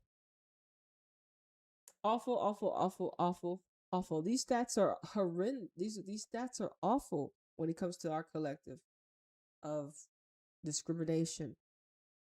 This is crazy. Like, what? Why is this on paper? Why are our systems built on discriminating from people? Why are our systems built on discriminating niggas? Like, why are our systems built upon discriminating people, giving people opportunities and not giving people opportunities? Why are our systems built upon oppression and extraction of energy? It doesn't make any sense. Because it does. It's not natural. It's not natural. When you start to realize this shit is not natural, it's just like, damn, how did we get so low? How did we get so how did we get so hoodwinked and bamboozled that they can reveal stats to us like 78 of women working in women's football are discriminated against? Like, first of all, like, it should be majority women in these facilities. So if it's majority women in these facilities, you know, are y'all abusing each other, or how many men to woman ratio are in these facilities? Because if we knew that women's football was mainly predominantly women, it is mainly, because I would think mainly all the football teams, obviously. But like when it comes to the head coaching and the infrastructures and the staff, once again, of course, it's higher for niggas. The research was revealed that the level of the research also revealed that the level of optimism of succeeding in the industry was significantly lower in women from ethnic minorities, while over half, 55% of the female respondent believed that the sector is one where women can ultimately excel. For women from underrepresented ethnic origin, this drops to 29%. I'm not surprised. You only want to promote niggas y'all want to believe in. And you believe that I'm not surprised. All these stats are just showing how racist we've been programmed to be. Anti-people because of skin color. Anti-people because of this, because of that. We don't give niggas opportunities because of this, because you're not worthy. You're not good enough. You don't look the part. You don't talk the part. You don't act the part. You don't know how to be the part. It could never be you. It's not you. Y'all, you know what I mean? All this weak ass mentality, nigga. Weak ass niggas. Significantly, over a third of women in football members, 36%, choose not to report cases of abuse or discrimination as they do not think anything will be done about it. 34% of those did not report it as they do not trust the process. 26.9 worried that reporting discrimination would affect their career. Over 56% said no action was taken after reporting gender-based discrimination in the workplace. All these stats confirm the protection of women is at a minimum in institutions of women's football, which is crazy. It's like a whole collective institution to help women succeed in the sport. Their research shows that they don't they want them to work under these crazy circumstances of, and they don't, like I said, they don't appreciate the divine feminine. Y'all don't. Y'all don't. You try to exploit her in every shape, way, facet. These numbers prove it. These numbers, these stats that y'all showing us. 56 say no action was taken. They take action and nothing was done. More than half of them are taking. More than half of them are saying something, and then nothing's happening after. Like, that's crazy response, bro. That's over 56 said no action was taken over reported gender discrimination in the workplace. We are not surprised. These figures, they claim, represent institutional barriers that create systemic exclusion for women in the plex space. Right. Once again, they program women they program women to, obviously, to not be protected. They program women to, all fucked up. And it's not the true origins. Like I said, our whole world is fucked. Like I said, the whole timeline is over. It's over. It's imploding.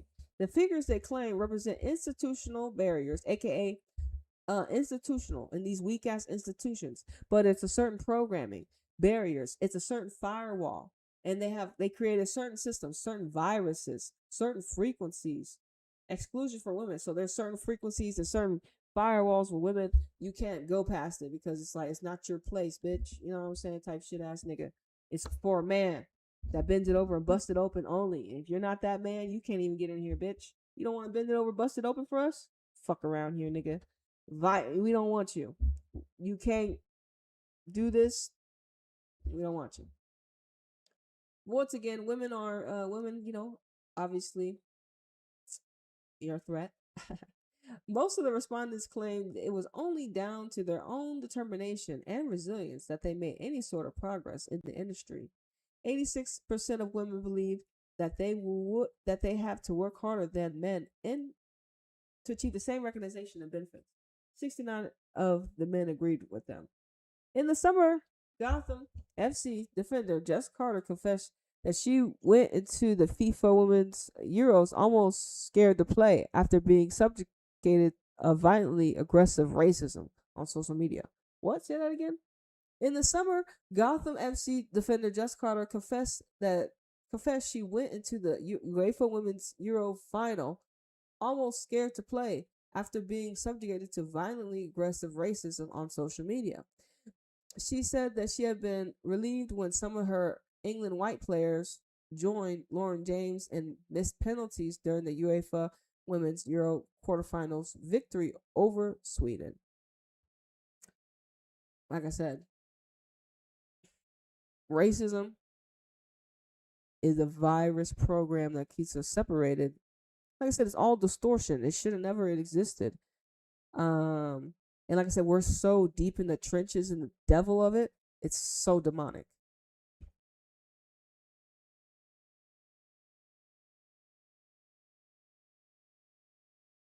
Just Canas. I saw this other article because we're getting to the gritty and the nasty today. Because, obviously, our Jessica Nash, she just got hurt. She just went down with the ACL injury. Michelle Aubameyang went down earlier with Brighton in the ACL injury. It's ridiculous. Olivia Smith got hurt during during Canada's little break. She came back, and now they got her talking about there's no beef in the Arsenal locker room. The fuck around here. We got fucking Trinity Rodman wanting to stay in NWSL, but them telling her not for that payment. All right. Let's read this one. It says, you can celebrate Michelle Agyemang and stand with Jess Carter against racism. The Lionesses need both. Oh, you can listen to the article? It's only a 7-minute. Okay, let's listen. Let's listen to the article, yeah? You want to listen to the article? Yeah, I rather give myself a break from talking. Hold on, that's fire. Let's go. Hold on.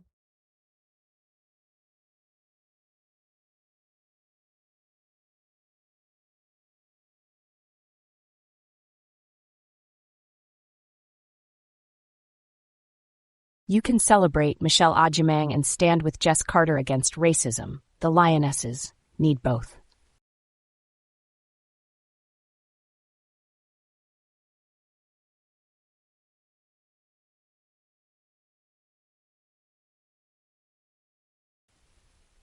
Even if you don't follow football, what happened during the Women's Euro 2025 tournament this week mattered. From the Lionesses being one moment away from retaining their European title to a player having to take a step back on social media because of racial abuse, it was a stark contrast, with the joy of the game on one hand and the ugliness some players face on the other. When England's Michelle Agyemang scored her second goal of the tournament, it felt even sweeter than the first. The star girl came off the bench in the dying moments against Italy on Tuesday night and provided another lifeline. It looked like England were on the brink of bowing out of the competition until the teenagers' crucial goal saved their chances and propelled the team towards their third consecutive major tournament final. For fans following England, Michelle Agyemang's brilliance won't be forgotten anytime soon. The Lioness has been simply electric. She has had me standing on my sofa without realizing it, elated, breathless, borderline hysterical. When the naysayers question if England is up to scratch, Agyemang comes on as a super sub and says, "8 bet." Her presence changes the game entirely. Agyemang is only 19, but her impact is impossible to ignore. 3 years ago, she was a ball girl, handing balls to players who are now her teammates. Fast forward to 2025, she's scoring on one of the biggest stages in international football. With 3 goals in just 4 senior England appearances, she's already making her mark. And it's not just the goals, it's how she plays. Bold, fast, and fearless. She shifts the entire tone whenever she's on the pitch. As a Black British woman with Ghanaian roots like Agyemang, seeing her shine on this stage feels deeply personal. It means something to witness that blend of cultures not just represented, but embraced and central to the story of England's football future. Watching a young Black woman's excellence be acknowledged is especially significant, given that the women's game hasn't always been welcoming in the modern era. Players like Drew Spence and former Lioness Eniola Aluko have bravely spoken out against the discrimination that they had faced behind the scenes. Spence no longer plays for England, switching her international allegiance to Jamaica in 2021. And despite Agyemang's rise, there are still moments that remind us how much work remains. To some people's upset, from the semi-final stage of the tournament, England has chosen not to take the knee before their matches.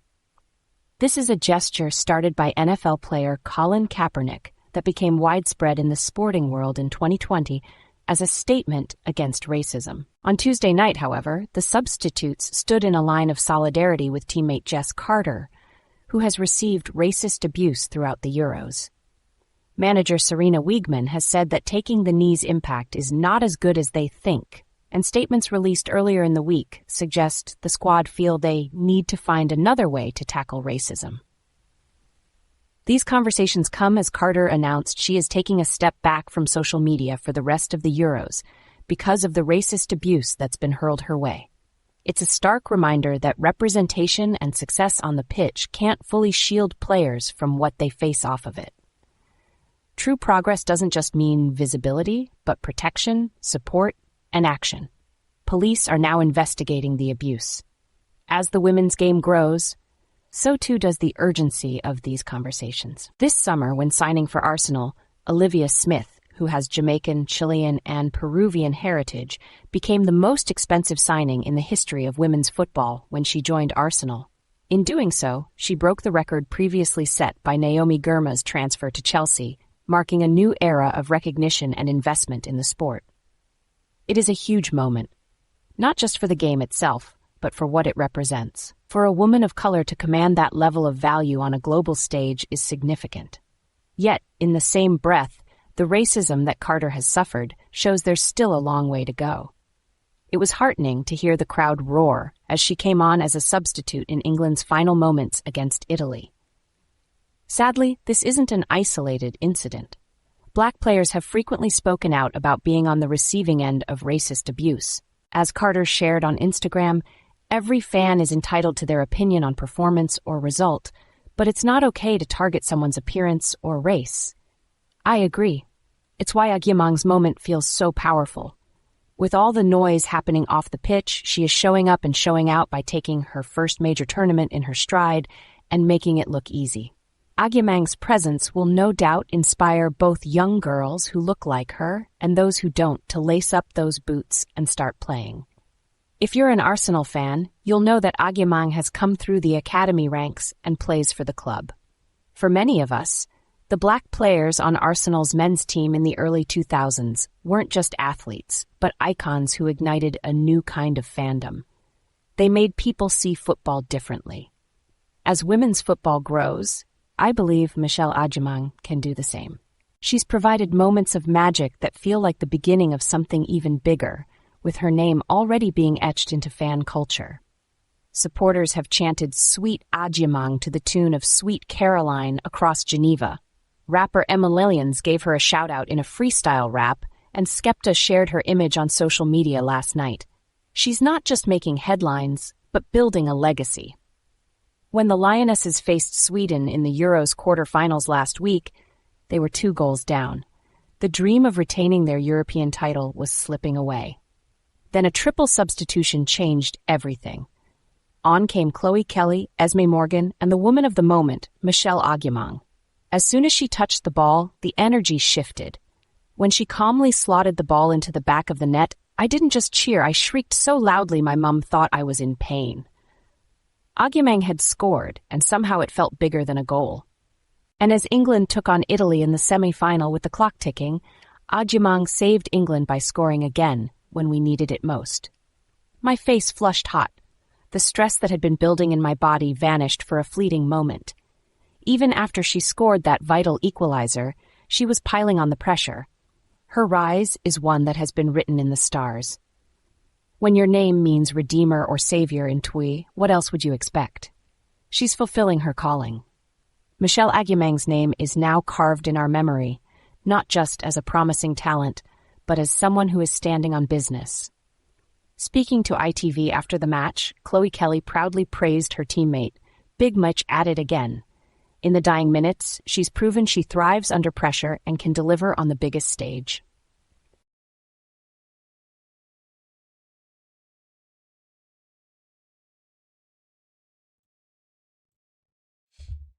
Yeah, I'm glad we got to watch or listen to that, so I'd have to talk. Yeah, so this article kind of broke down pretty much what we talk about. Y'all be loving the girls when they score token wise, but then the racist abuse steady be happening, and y'all really ain't got no reaction responses because, like I said, y'all systems are built upon this. This is a part of the system, part of the virus. The racism abuse. It's a systematic thing. It's in the infrastructure. It's in the system template. It's in the framework programming. And yeah, that's what you. That's what we got more stories. Hold on. Let's see. What is this right here? So we just heard about Michelle bombing, right? So let's watch this video real quick. I gotta get it for you. Gotta get it proper for you.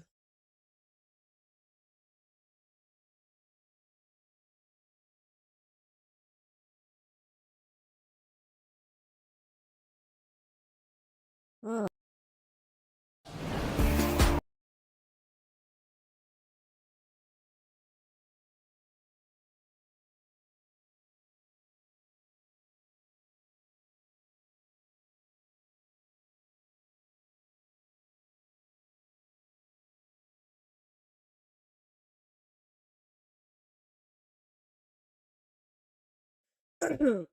This is breaking news if you didn't know.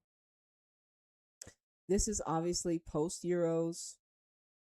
Michelle Agyemang. You just heard what the lady just wrote about her, right?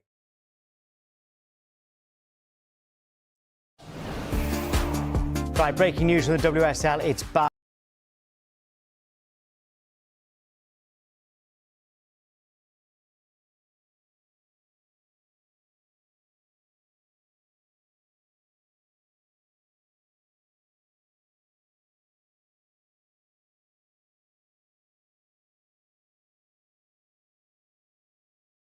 news, I'm afraid, for Arsenal. Right, breaking news from the WSL. It's bad news, I'm afraid, for Arsenal and England, because Arsenal have confirmed that Michelle Agyemang will miss the rest of the season after rupturing her anterior cruciate ligament during England's 3-0 win over Australia. That was in Derby on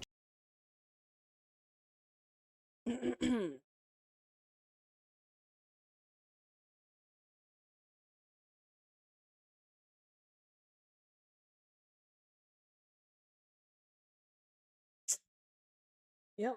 I mean, and they don't even let them get their wings wet. She was starting for Brighton because Arsenal have her on loan. She's coming off the European success. They had her token, and then she has to go down for an injury. Like, damn. Jessica Nash just got called up. She's starting for Tottenham. Bam, ACL injury. Well, there go two of England's girls to actually, be represented domestically in your league out for the count. TKO. Okay. It's not a coincidence? Tuesday. She came off the bench in the 62nd minute and sustained the injury less than 20 minutes later. She's on loan at Brighton, by the way. She has been this season after helping England win the Euros in the summer. She was a real star for England at the Euros in the summer. This update's come from Arsenal. They say they're in close contact with Brighton as they determine a treatment and recovery programme for Michelle. She has posted on social media, disappointed that results show a torn ACL. I am so grateful for all the kind words and support from everybody. Recovery starts now. I will be back stronger than before. So the breaking news is that Michelle Agyemang will miss the rest of the season after rupturing her anterior cruciate ligament.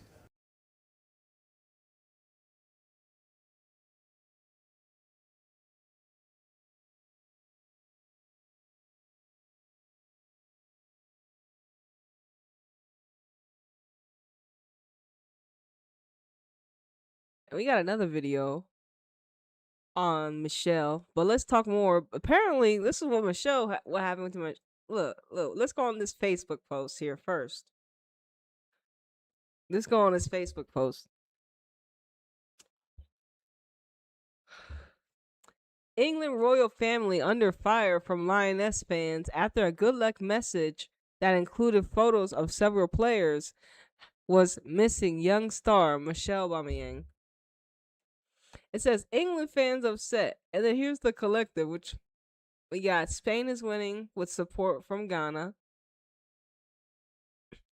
She's young. She won Young Player of the Tournament and had 2 handshakes and chat with Arrive Williams. She did well. This is not what it seems, for goodness sake. I was also omitted from the family photo, and I'm extremely upset. So intentional. Racism lives on, yet all humans have red blood and die. Why racism? Lack of civilization.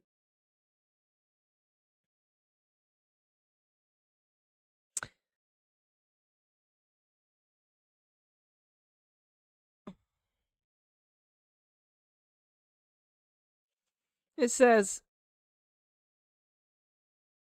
whatever blacks need from these racists, I don't know. These people first slave traded us, then colonized us, and looted our natural resources. Someone who values you can't do all that above. She should be representing her people back in Africa instead of them. Damn.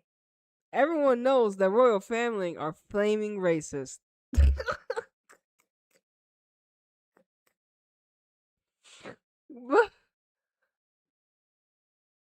It says she's a Ghanaian, not British. It says the girl contributed a lot. In short, without her, the lionesses were supposed to be in their dens. Oh shit. Racism is alive and well in all families in the UK. The royal family nonsense should be discarded. Their forebears brutalized, humiliated, oppressed, and killed peoples of their colonies. They do that deserve the title. It says Agyemang should be playing for Ghana, not English. It says, is this how you reward our Ghanaian star girl? Wow. It says those racist family who kicked Henry's wife out of the palace. What's new here? Have you not heard they're racist?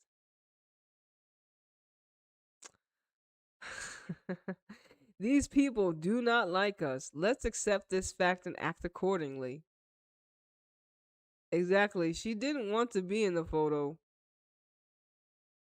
I guess the royal family doesn't know who to leave out these days. Most royal families promote discrimination, and the headquarters is Buckingham Palace. It's the royal family. They are what they are.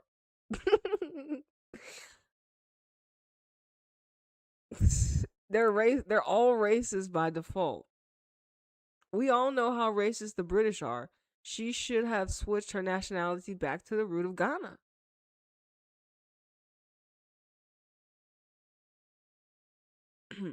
If the royal family of England would abandon their own prince because he married a black woman, I wonder who they can spare. Very racist mindset at Buckingham Palace. They're racist. It's racism, and stop sugarcoating it. Meghan was right. People forget the royal family and practically invented racism. But anyways, once again, Michelle Agyemang, royal family under fire. Michelle was omitted from the family photos. Royal family photos, obviously, the collective knows that they're racist, and she's Ghanaian descendant, and more, and more. Even USA has a lot of them. We have Brazilian, international, American internationals. We got obviously Kat Ricardo is the one I know, but we know Naomi Grandma's not all from America, and Alyssa Thompson. Some of them have other roots, right? Other heritages. And so that's another big thing. And so a lot of these dual stars are gonna be like, I can be the girl on my Ghanaian team, and I may not have, I can still play for Arsenal, nigga. Like, cause I got the book, and that's the thing is like, so it's gonna be interesting to see when that starts to happen. You know what I mean? Like, because we have not, of course, Oshawala and some of these other girls like Barbara Banda and all them. When it becomes more regular or like, all right. Let me see. Let's go. So that was funny. So look, this wasn't funny, obviously, but I think there was another article right here. Yeah. So England fans upset over Aubameyang's omitted from the royal family photo because in England the collective knows that the royal family is racist. They don't like ninjas. It says July 26, England royal family is under fire from Lioness fans after a good luck message that included photos of several players was missing young star Michelle. The 19-year-old, who is black, saved England on the brink of the late on the brink with late goals in both their narrow quarterfinal win over Sweden and the semifinals victory over Italy. I think that would never ever be the intentions, England coach Serena Wigman said. That's Serena saying that would never happen from the royal family. What is she supposed to say? She's a Michelle, you're black. More humiliation, right? More humiliation. Fuck. I think the message from the royal family is that they really, really support us, and we really appreciate that. It's unfortunate that Michelle is not on the picture, but there's all good intentions. What the fuck? Like I said, I mean, was Lauren James in the picture? she fit. The royal family posted their congratulations on reaching the Euro final on several social media platforms. Your journey to this stage has been nothing short of remarkable, showcasing the skill, determination, test of nerve, for which your team is so rightly so rightly celebrated. Cap. The message said, knowing the lioness's fighting spirit, I suspect that we are in another thrilling encounter on Sunday. Your teammates continue to inspire countless girls and women across the nation, proving once again that the dedication and teamwork, anything is possible. It's all cap. Good luck, England. May you roar to victory once more. The royal family did not immediately respond to the request to comment on the post. It includes a photo of England's starting 11 for a game earlier in the tournament, and includes Jess Carter. Oh, the other nigga? Like, why you gotta let it know? Why do you gotta let us know it includes Jess Carter? Like, so, who announced earlier in the tournament that she was coming off social media after receiving racist abuse. The post also includes several other players in action. It says the post was meant to be an outcry for many fans of social media. Black women aren't invisible. Let's stop erasing them.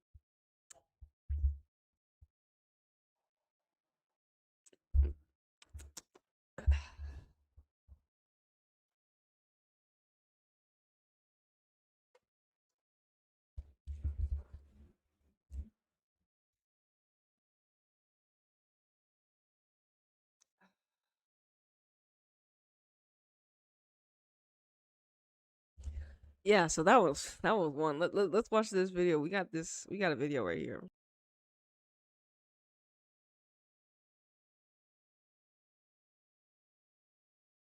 King Charles under fire over Lioness's post as Michelle Agyemang, missing, from photo. Lioness's fans have voiced frustration after the royal family posted a good luck message ahead of the Euros final, but player Michelle Agyemang appeared to be missing from the post. England's women's team is heading into Sunday's final match against Spain following their heartbreaking World Cup final loss in 2023. To mark the occasion, King Charles offered words of encouragement on social media, praising the team's remarkable journey and inspiring achievements, alongside well wishes for the final. Attached to the post was a celebratory graphic featuring smiling members of the Lionesses squad. However, fans immediately noticed Agyemang was absent. "Where is Agyemang?" wrote one eagle-eyed supporter, sparking a wave of similar comments. Agyemang, 19, has been instrumental in England's progress through the knockout rounds. She scored an 81st-minute equalizer in the quarterfinal against Sweden to send the match to extra time and penalties, and again came to the rescue in the semi-final, netting a dramatic 96th-minute leveler against Italy. That goal paved the way for Chloe Kelly to complete the comeback deep into extra time, securing a 2-1 win and sending England into their second consecutive Euros final. Despite Agyemang's crucial contributions, she was not featured in the royal family's celebratory image. While she is a newer member of the squad, making her debut as recently as April when she scored 41 seconds after coming on against Belgium, fans were quick to point out her importance. Some also noted that other players, such as backup goalkeepers Kiara Keating and Anna Morehouse, were also missing from the graphic.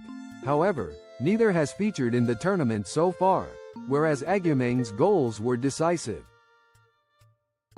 One fan wrote, "I don't see Michelle anywhere," with a sad face emoji. Another commented, Your royal family media manager doesn't know there's a player called Michelle Agyemang that grabbed your equalizer in the last 2 games? You'd have been out last week otherwise. One reply read, "Your Royal Highness, with all due respect, where is Agyemang?" While another added, "Where is Michelle?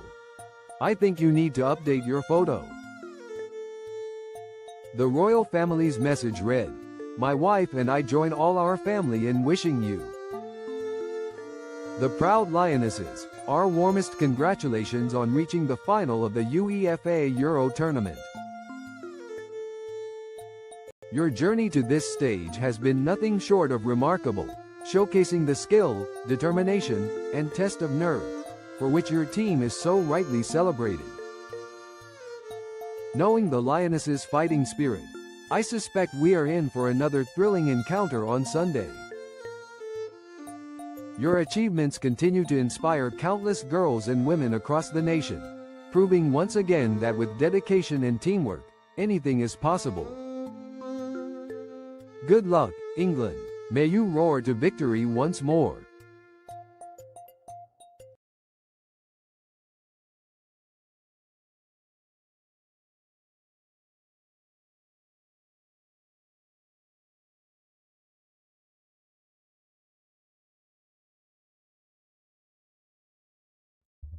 Yeah, boy, that's wicked. So they out here, Michelle do all that stuff as the token, and then they take a family photo, and the token not even in the family photo after she scored the token goals. Crazy work.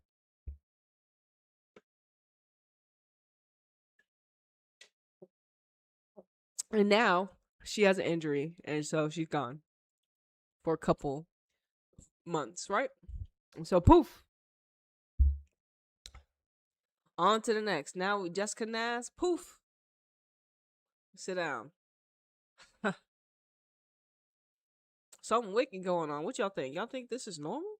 Y'all think this is normal? Am I imagining things? I don't think I'm imagining things. Just seeing the patterns.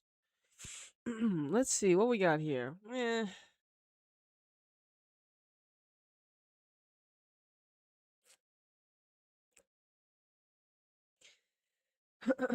England football was it says football has a racism problem, but England wouldn't be in the Euro final without women of color.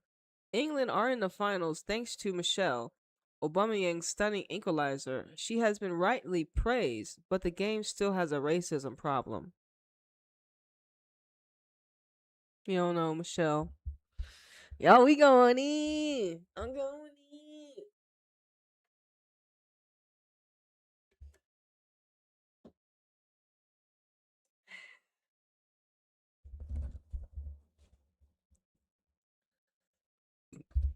It says, without players of color, England wouldn't be in the women's Euro finals, yet racism still mars the games experts have warned.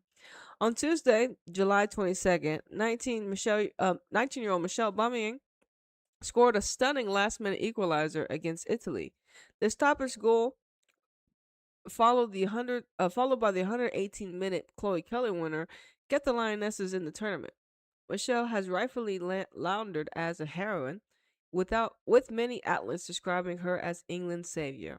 Yet this support contrasts sharply with the duelist of racist vitriol direction at the teammate Jess Carter. Disappointed by the defender's early performances, racist trolls took aim.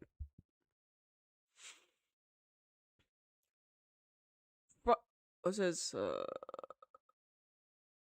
from the start of the tournament, I have experienced a lot of racial abuse, the 27-year-old posted on Instagram. While I feel every fan is entitled to their opinion on performance and result, I don't agree or think it's okay to target someone's appearance or race. As a result of this, I will be taking a step back from social media. It's a classic dynamic of many players of color, says Paul Kearns from the show Racism, The Red Card.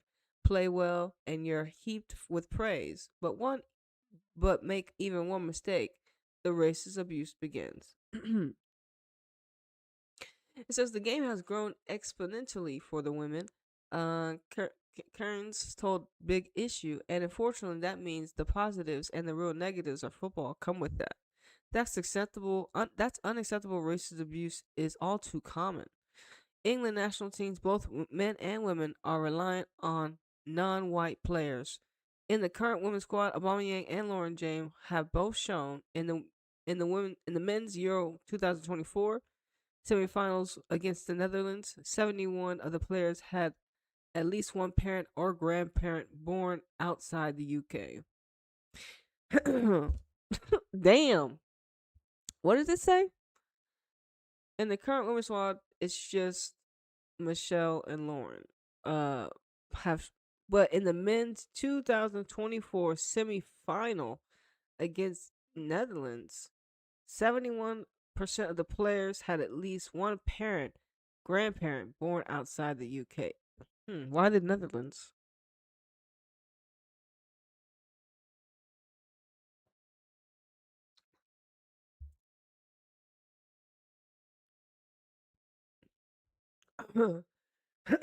Yeah, so like, why did y'all choose that match to show off that stat? So y'all needed more. What does the Netherlands have more ninjas? So y'all have to. Why? Like, you know what I'm saying? Why was it that match? But anyways, we don't care about the men regardless. It continues to say, at the Euros 2020, Raheem Sterling, the son of Jamaican immigrants, was one of England's top scorers. Shout out to her, Raheem, Manchester City player. Man, back before Pep, bro. Before Pep came and everybody, it's crazy. But shout out to City. I gotta relieve those days of the squad. But after the teams lost the final on penalties, trolls directed more than 2,000 racist tweets at Marcus Rashford, Saka, and Sancho.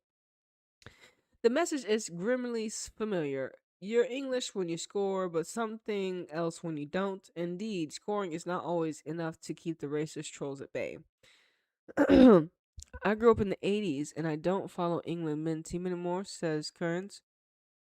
One of the reasons why is all those associations of fans being quite openly hostile to black England players, just black niggas in general.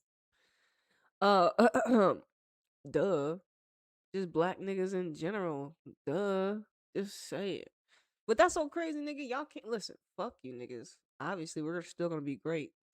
One well example is the England team returning from Brazil after they just won 2-0 and John Burns had scored one of the most incredible goals by an England player of all time.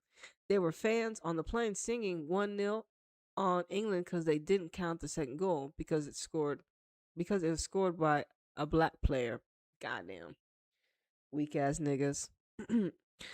According to the Kick It Out, reports of discrimination abuse rose by 65% in 2022-2023, and the highest on record, with 1,007 incidents across professional, grassroots, and online settings. Although 73 were race related. And remember, it's a programming system, so they want people, to be in this demonic energy. And so these are some of the stats. And like I said, because football is so dependent on archetypes that have, this certain expression, darker complexion, and it's becoming more visible, more teams. The players can't be, you can't be having they can't be living a fake life, right? Because like you can't be, I play for this club, and I'm a black player, I'm a dark player, and I'm great at my game, like many of my other players. But then I experience abuse online because I'm just a darker shade. It doesn't make no sense. So, like I said, through football, the racism, all these weak ass principles and virtues will be dismantled. A lot of these things will be dismantled because this virus must end. It is a virus that we are not what they say that we are. We are not racist. It's a disease, nigga. It's a virus, nigga. And you have to really detach from this fucked up, low vibrational, demonic frequency that they have. And when, like I said, you're directing it towards players that help you be successful in your tournament. Explicitly exclude players that were key influential playmakers to helping your team be successful and be viewed in the rightful way that you appeal to, but it's all systematically orchestrated. It's demonic, right? As we all know, these are lower frequency thought forms that we continue to eat and dismantle, right? But this is good. This is a good one. But once again, it says, but the increase of discrimination reports also reflects greater awareness and improved reporting after then acceptance. What it says, but the increase in discrimination reports also reflect greater awareness and improved reporting rather than acceptance. And the women's game is doing amazing work in dispelling the old stereotypes of yabbish football fans, Cairns adds. Before the semifinal, the Lionesses substitutes stood arm in arm on the touchline before kickoff in show of solidarity for Carter. Last Sunday, 20 July, the squad said they would stop taking a knee before games because football must find another way to tackle racism. Kearns questioned the decision, describing taking the knee as a powerful gesture, but he heartily by the massive support that came from most fans. Like I said, nigga, like I said, we all knew we were covering the Euros, nigga. Like we all knew you can't have a token Michelle praise her and then shit on Just Carter, nigga. You can't have it. You can't have your cake and eat it too. And this is why England didn't even play good football, nigga. I don't know. So they didn't even play good football. So it's just like that whole tournament was so toxic. So overall, I mean, nigga, we all watched that Euros, nigga. That was crazy, nigga. You got Spain kicking everybody's ass in the group stage, and then they have to we were suppressed to watch them we were suppressed for most of their matches until they get a breakthrough goal, and then they got a flop against England, and then we got Germany pulling French player Mumbach's hair and acting like she didn't do it. That whole the whole tournament toxic. Anyways. On Tuesday, okay, yeah, it says right here, it says, the women's team have been an absolute breath of fresh air. Said Kearns, and I think it's different kind of national support. When you see people draped in the flag around the large tournaments or in the Wembley for women's internationals, it seems a very different vibe. It seems a very inclusive environment, a very diverse environment. The Lionesses have not been immune to criticism over representation. At Euro 2022, England just named 3 players of colors in the 23-player roster, nigga. White as fuck, nigga. Nigga, y'all white as hell, bro. You see America, it was about to have all ninjas, but then it was like, yo, we got 2 black, 2 quick, so we got a mixture. We're still blacker than England. But I mean, and you see France is mainly black. Spain got some drips of black greatness, like Salma, Vicky coming through, like shit. And Switzerland, they got them girls. I see in Switzerland they got Bentley, so they got the mixed girls over there. And Sydney, she plays for Barca as well. Obviously Brazil is full of blacks. Yeah, so I mean.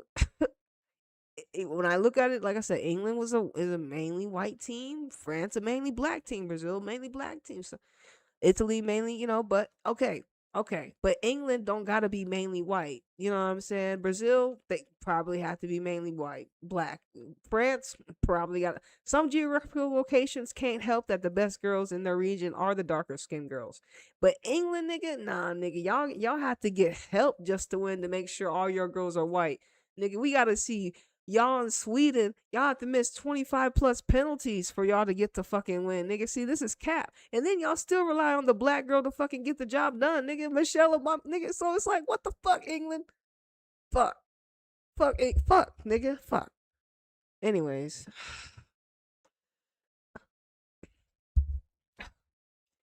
So once again, we see the contrast. Like I said, England was a white club, white national team in 2025. They trying to get more niggas.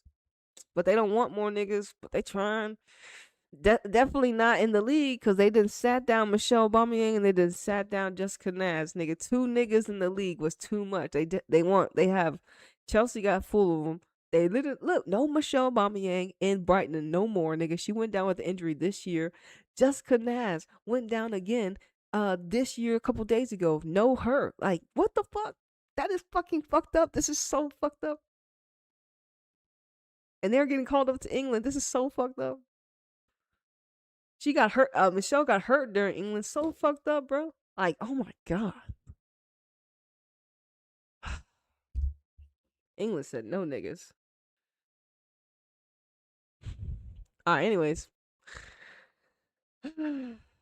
Despite growing visibility, the elite pathways for girls of color remain narrow. The scouting and development systems continue to favor girls.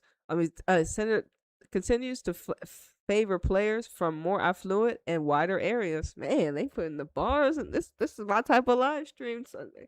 I got some really good articles today. I think I got some good. This shit being some niggas is putting this pen to the paper. Finally, these niggas are finally saying this shit out loud, nigga. Despite growing visibility, the elite pathways for girls of color remain narrow, nigga. Even in fucking England, nigga. Y'all barely give niggas opportunity. And then we're seeing the niggas that do get opportunity. Michelle's already down on the count. Jessica's already down on the count, nigga. That's crazy, nigga. No inspiration or hope for the ladies. You get a brief glimpse of Michelle. You get a brief glimpse of Jessica. But nigga, sabotage shit the fuck down, nigga. Fuck around here thinking you can be great in our geographical location.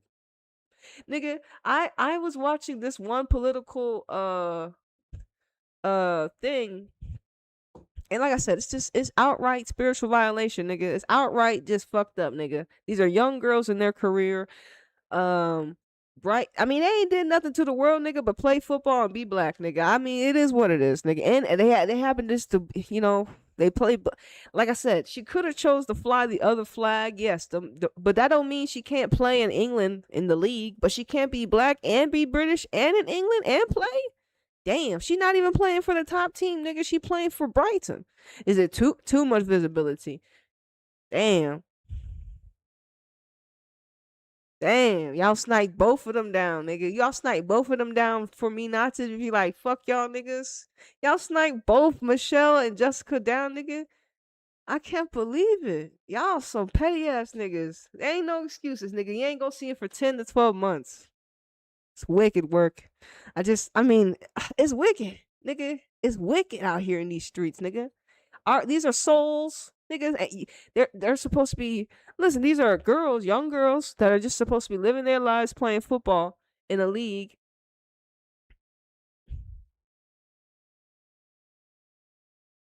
All the pressure. You don't think there's a coincidence? I mean, we all know. You're like, well, how does ACL even happen, nigga?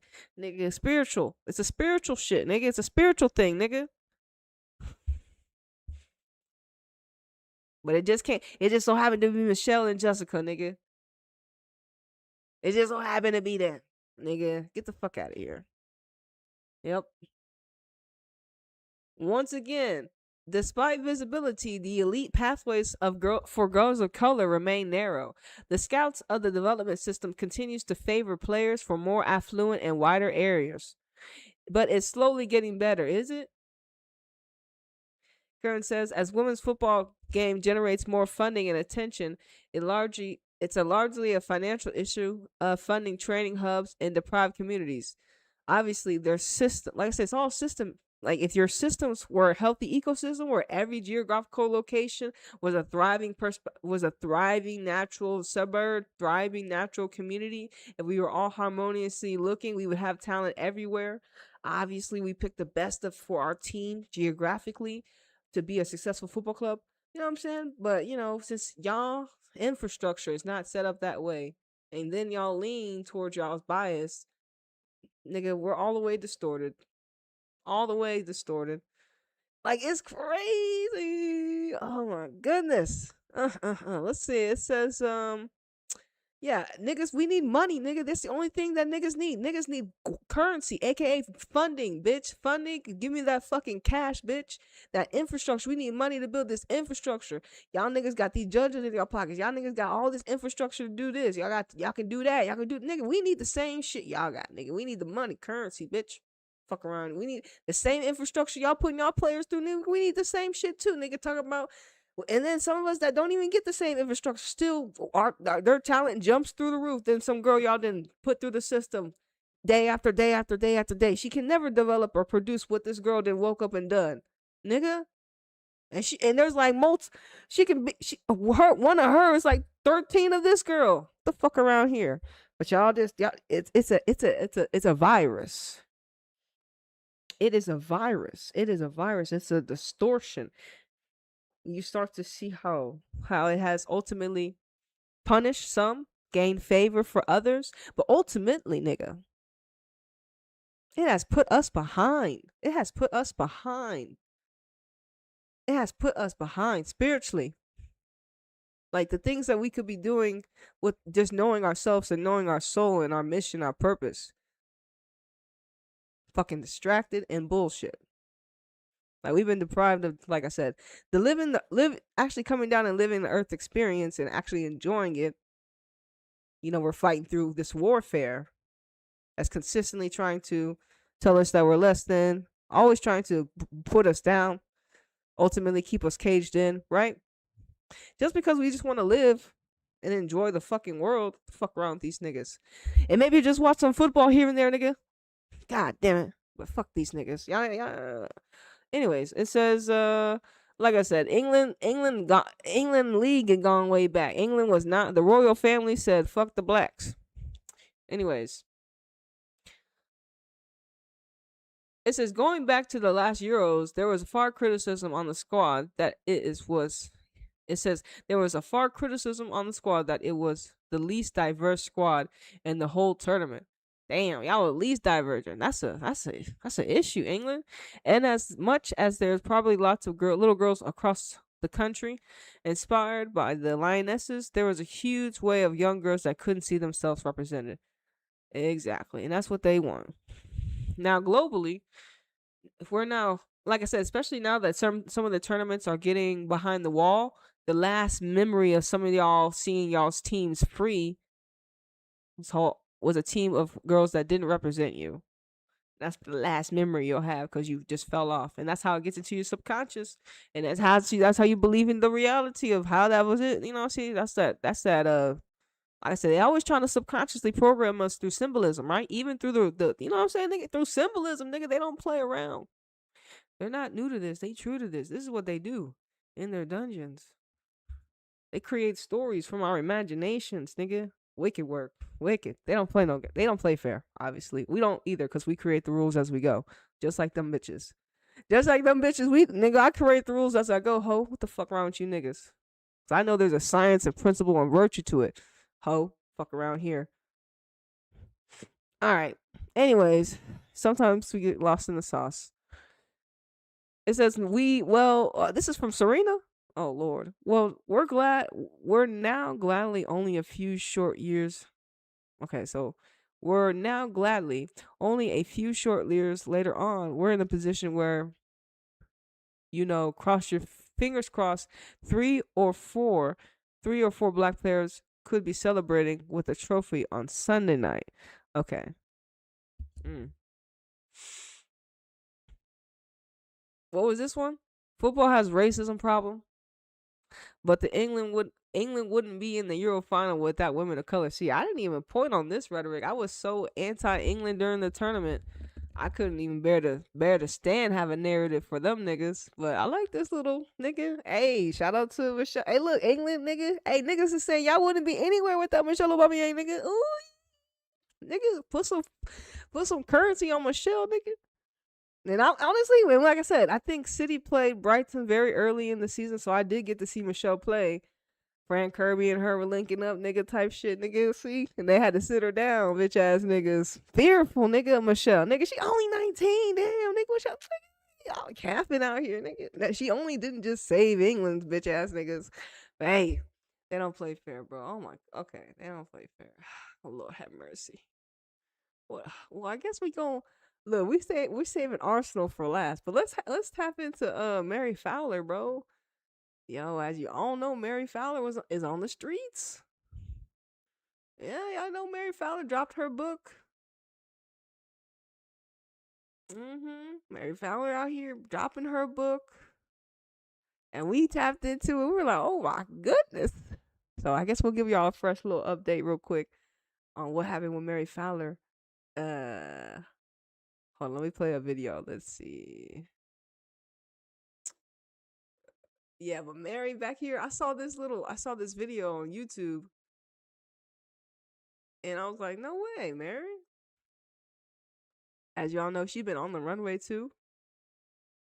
Mary Fowler. Damn, I don't even know where I got Mary's information at. This is tough. Tough work. I put it with nah.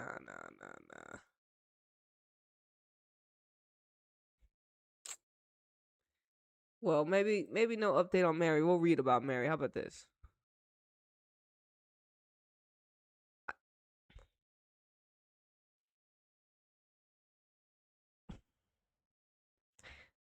And like I said, Mary Fowler is just another testimony, Ninja. This was in France. And we all know what I mean.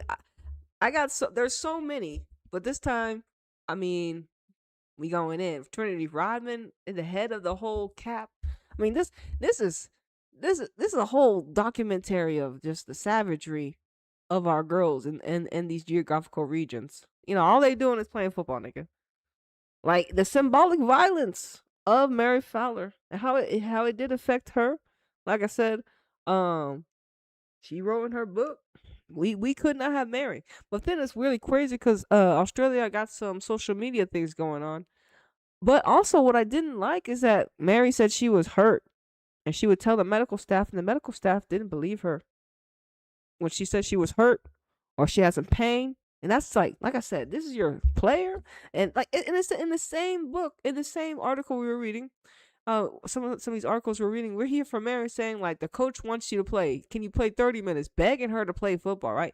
You're begging her to play on the field because the team needs you. But then when she tells you she's hurt and you don't believe her. So what? There's not data to prove that she's hurt. If there's no data, there's no evidence. There's no mapping.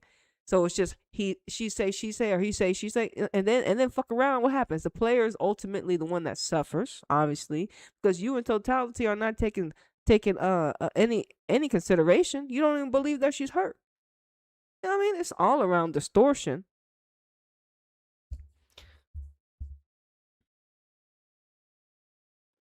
But hold on. But yeah, I saw Mary over here on this little channel with the Imperfects. Mary Fowler sheds light on some dark themes. So I'm just like, who the hell are the Imperfects? And how did Mary get onto this light? Like what?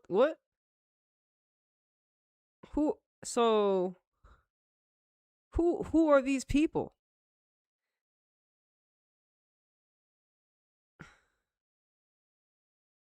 So Mary's book Bloom. This is the book Mary wrote, but she back outside, very nervous, very excited, very nervous. Mary Fowler. But who are y'all? Are live together, joining. Let's see.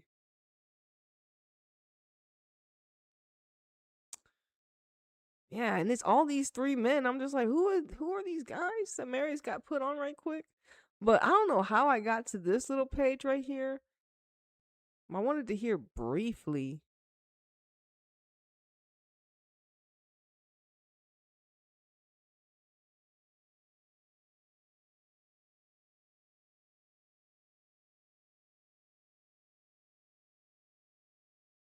Because I definitely don't want to watch this video. This is a video you kind of watch behind the scenes by yourself or something.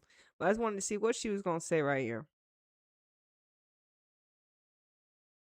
Paper whether we wanted him to stay or not, and then counted the votes up, and there was more votes for him to leave. So that was like my entry into my experience at the club. Like I actually really liked that coach and we had a good relationship, but yeah, I just hadn't expected things to change so quickly, because often, like for a player, like when you sign at a club, you sign there knowing the coach and the coach wants you, and so you feel valued there.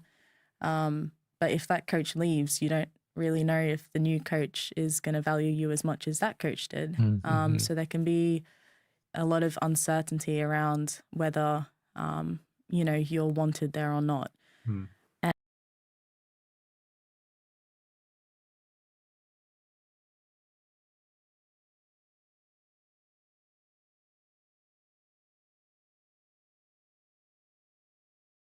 Okay, yeah, that sucks. I just want to give it a little. I just wanted to see a little sneak peek of that. But yeah, that sucks. So Mary's when Mary got to the team, it looked like, because I just got the glimpse of that end of it. The coach got voted out, and so they had to get a new coach. But she signed because of the coach, and she just said she really liked him. That's tough. Oh my Lord, have mercy. So she had a contract too to stay. Ooh, that's a tough one.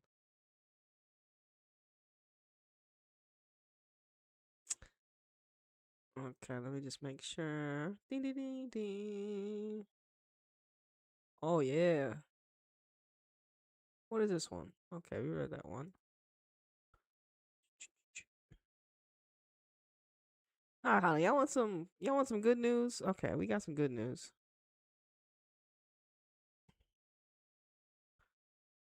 Or, Purse is doing something over here. We can read a little bit on Purse. Margaret Purse. Look, she in the NWSL, bro. She's in the NWSL, Margaret. But we're gonna see what they got written about her.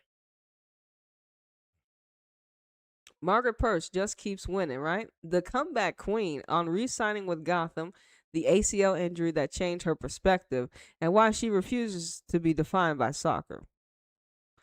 Gotham forward Margaret Purse, the two-time National Women's Soccer League champion, entrepreneur, and activist, has the same 24 hours in the day as everyone else.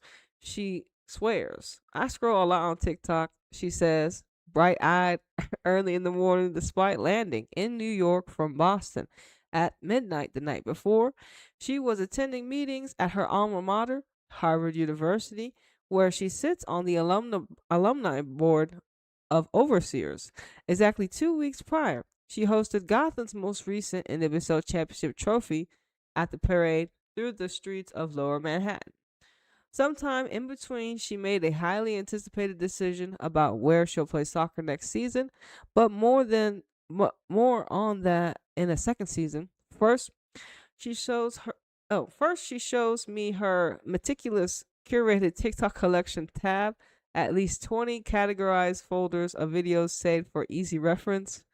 There are dances. Sometimes I make the rookies learn them with me, but then I never post them. Funny videos she plans to send her boyfriend. I don't want to spam him with that because I don't think he'll watch it, so I save them. And even politics. I'm like, okay, who wants to talk about that? She has folders of talented singers she wants to rewatch, sport clips that motivate her, training drills to try, and outfit inspirations. She got her program set, nigga. She's very organized, Margaret Purse. Very organized. She got the program algorithm set. There you go, Margaret. Says, what is this? Can we watch this? Okay, let's see what's going on here. Let's watch this one. What's going on with Margaret here? Oh shit, my bad.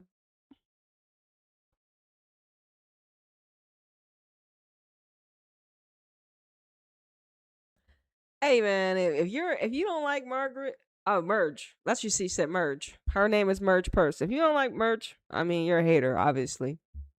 She's got it all.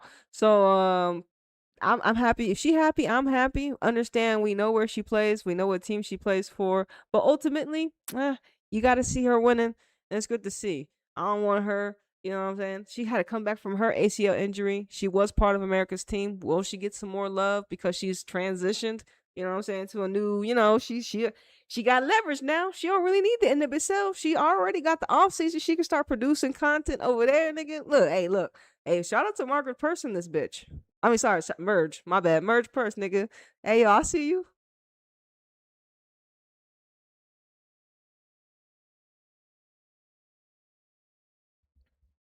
Not them got Margaret Purse out here doing workouts. Oh, Margaret, not Merge. Okay, so she gonna do a workout for y'all. That's what's up for y'all people that do Pilates and the interest that she's in, that like I said, she's an NWSL girl, so you see where, you know, they're telling Margaret, you know, hey, go ahead, do this. Just dropped merge. This just dropped from merge. Like I said, this just dropped. Remember, we talked about the cult, about, like, you know, it's very like I said, we were just talking about what was going to happen with Jaden Shaw, and then like I said, I see what she's already an entrepreneur, and overall, this is gonna help her trajectory because it's her. It's merge. It's not nobody else in the NWSL. It's merge purse, nigga. 2-time champion, nigga. That's her. You know what I mean? It's not NWSL. They ain't got nothing to do with NWSL, right? No, I don't see no NWSL current. Did she talk about NWSL? I don't think she did. It's all mergers, influences. You know what I'm saying? She just happened to benefit from, you know what I mean? So now, like I said, I can see where it's like, you know, these players need to start using in reverse. Like, now that you know that, okay, the cult's real, I'm about to leverage my markability onto other things. I can expand out. You know what I mean? Because I don't gotta just be. And she already did that with the off season. I don't know how she pulled that off. Whatever, like, but she did that shit. So shout out to Merge. Look, whatever she higher up more than. Cause think about it, the off season, nigga, we gonna get season 2. The off season was like first time ever. I don't think we ever had like a house where all the ladies, we had Maria there, we had Merge, we had, we had Maria Sanchez in now. Nigga, like, come on, we had Alonso in there. Who else we had? Of course, Ali Watt was in there. I mean, like I said, you can go watch it, probably on X, right? But the fact that we even got that through her, nigga, that's that. I gotta give it to Merge. You know what I'm saying? I gotta give it to. So look. She been behind the cut doing her thing. Well, I see you. Now she out here on the women's health. But like I said, y'all want to work out with Merge real quick? Shit. I guess we can visualize. I guess we can definitely watch.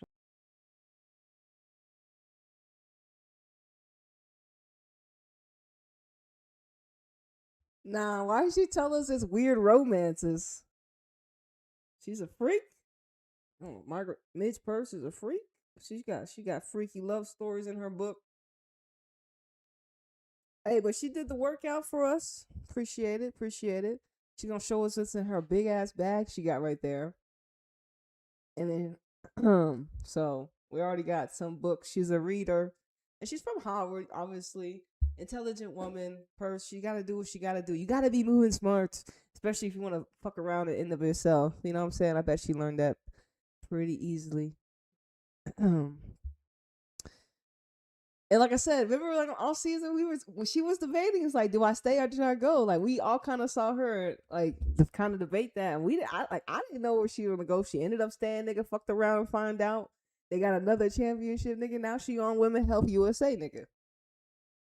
Hey, we're gonna see if she's gonna get back with America national team because she looked fit as fuck. So I mean, in my age, nigga, when Merge is coming back, you know what I mean? So hey.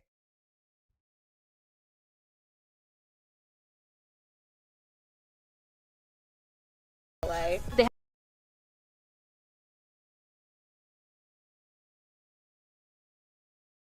Is Air One high class? Is it very high class? Like, what type of energetic infrastructure they got in there? They got the Merge Purse archetypes. You know what I'm saying? What they kind of, what type of currency they got over there? You know what I mean? They got these fancy water bottles for sale. Okay, she got her protein shake. Nigga, she gonna tell us what's in the shake. The video's almost done. All right. have this breakfast burger sandwich. I literally got up with one.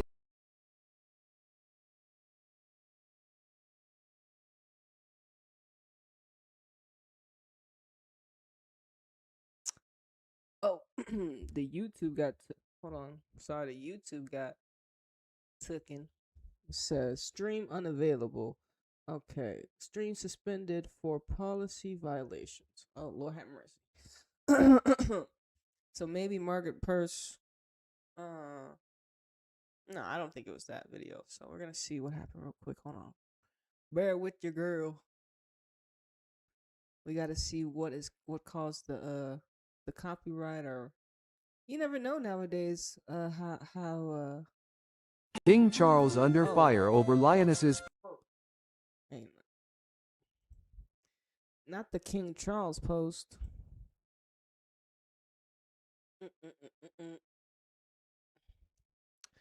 The exclusive was real. All right. All right, bear with me. We be right back.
All right, we found. Okay, so I guess it was the merge purse stuff that got us temporarily. They were checking. I don't know. It wasn't on YouTube. Obviously, it was. Like I said, I mean, these are just videos of the players just amplifying their frequency the content that they put out here. I mean, like I said, maybe I should have talked more through it. I mean, we were just watching her showcase her bag, and you know, interested if that geographical location has energetic currencies that would align with ours. I mean, that's really all we were just. That's what ultimately we always do. It's nothing. We're not doing anything spiritually against any law. We're not doing anything that harms humanity. Like I said, we're just existing in this reality. But I'm glad that we didn't get shut down, so we could just. But it's just like I said, we can move on from March. Midge. It wasn't meant to be in this video that much, right? You know what I'm saying? Cool. We can move on. But Ashira Kamada, we of course she made a start. It says Clara and her first Champions League start here for Barcelona, and I believe Barcelona. Who do y'all play? Let's see. Let's click on this here, and that's what we're gonna see. She's.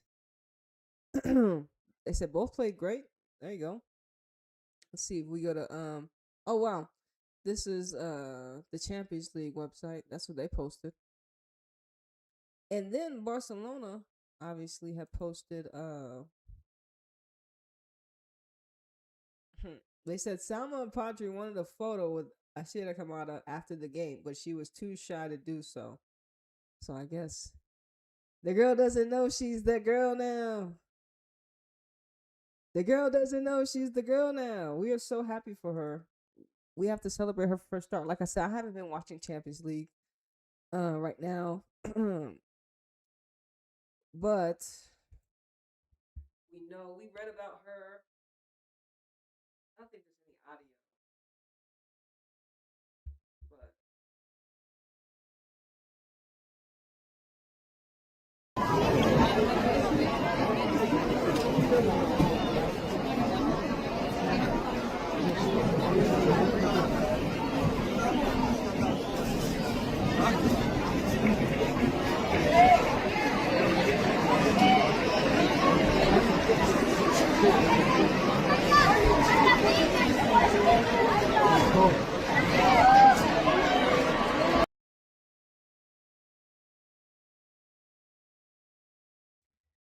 She was shy.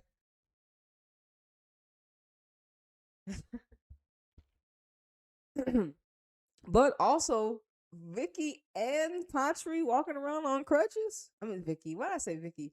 Salma and Patry walking around on these things is just not good for Barcelona. Like that's just like nah, that's not where you want to see them. Obviously, like nah, bro. Like that, it's just not something you want to say on the football field. Like, bro, you got to get those two players back without walking without these things. So I wanted to give some love to her.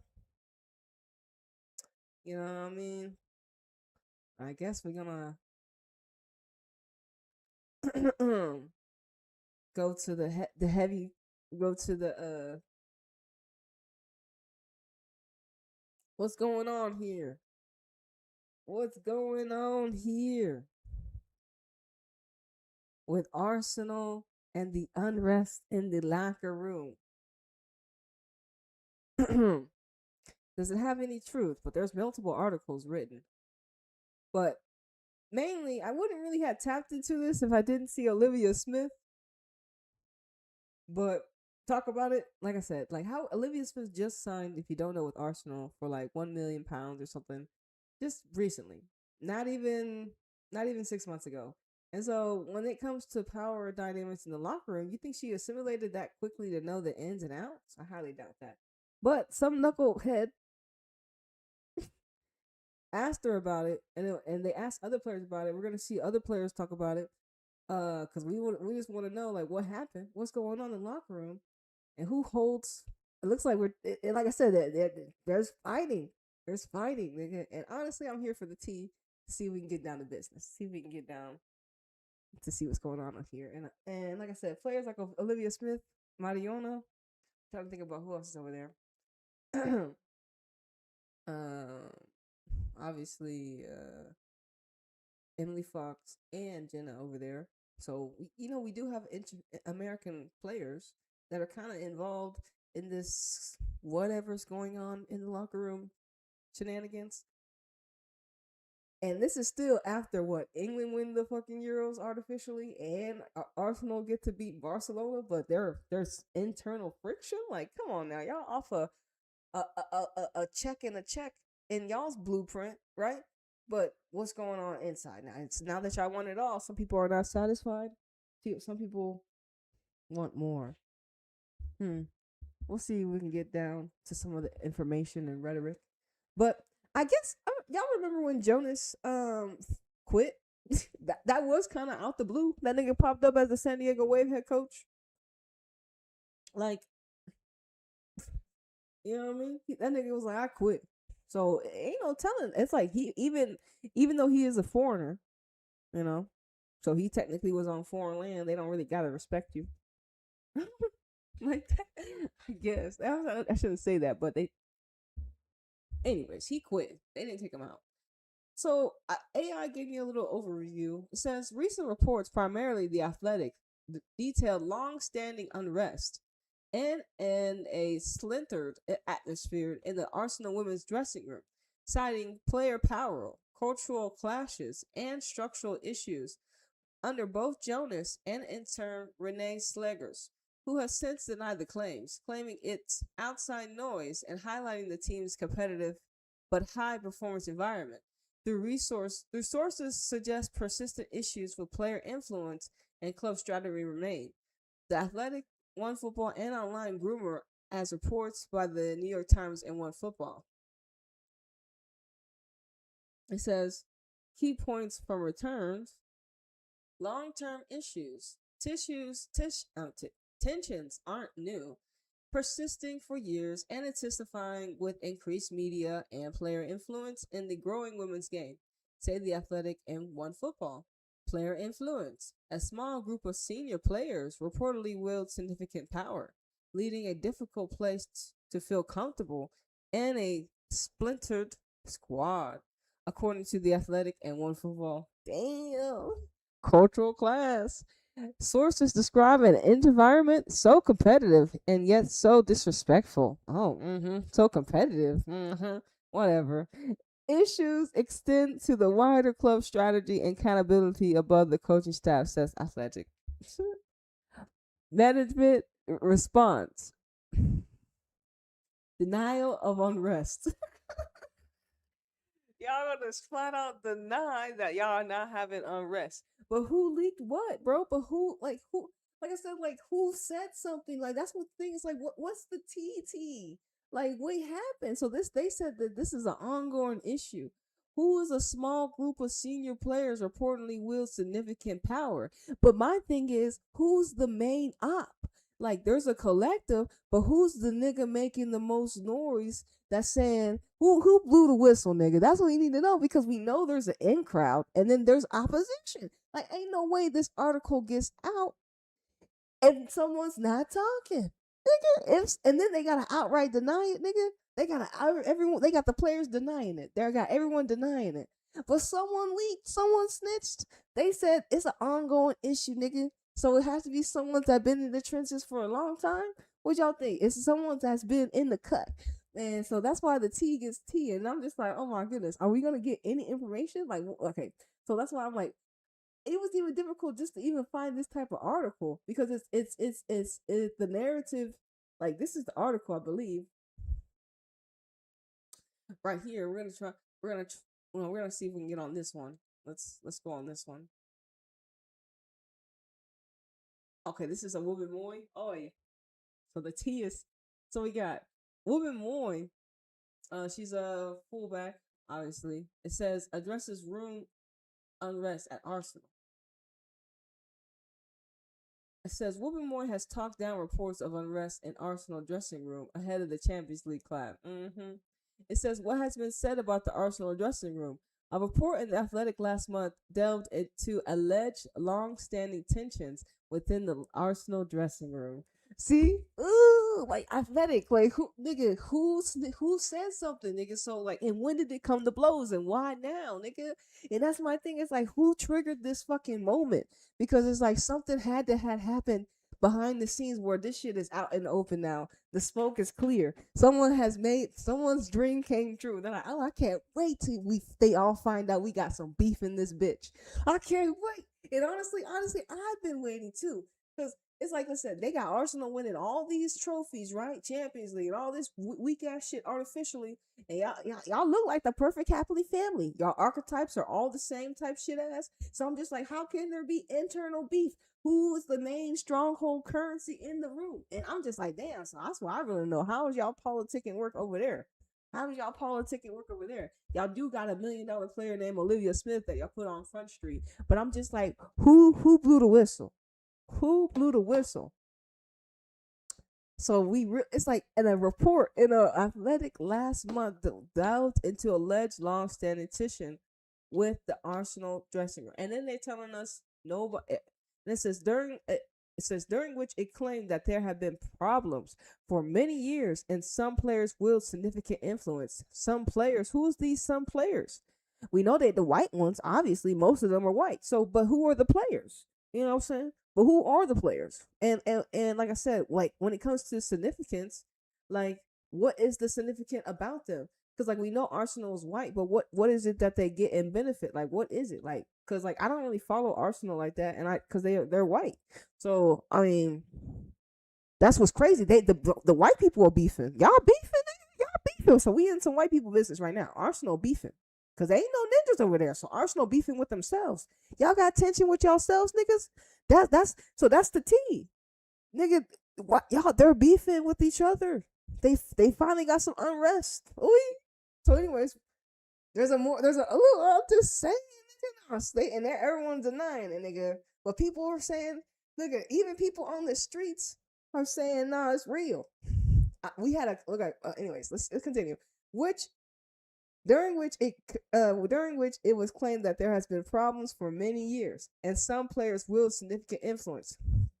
It said that the dressing room at Arsenal has splintered, and that there is tension between players. Damn, but like, hold on, we gonna have to go down. We just so excited, bro. It is tea, bro. You have to know, like, because I never thought this would happen. Arsenal's beefing with each other, because it's like, But who would have been there beefing? Like, because you just think Arsenal get everything handed to them. You know what I mean? So I'm just thinking, like, what could y'all be complaining about? Woman Moy. Now, Woman Moy archetype, I mean, she's a sitter back. She kind of in the cut, you know what I mean?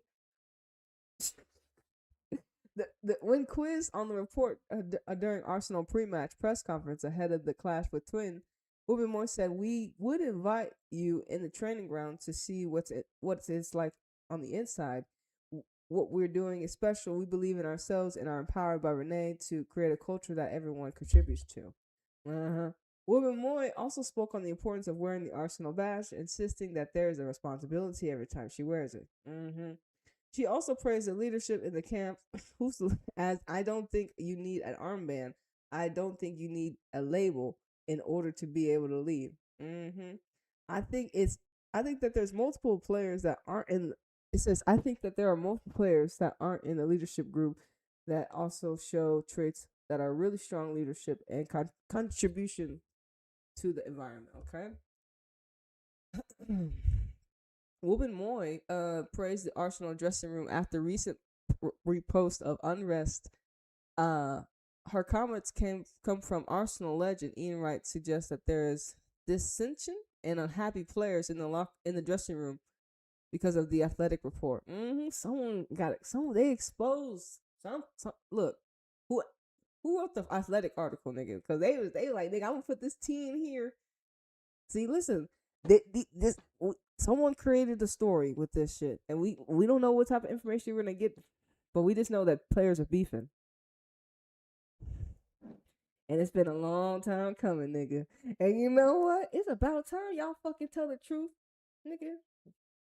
Look, when you win everything, your values start to, some of your core values start to show up. I can imagine.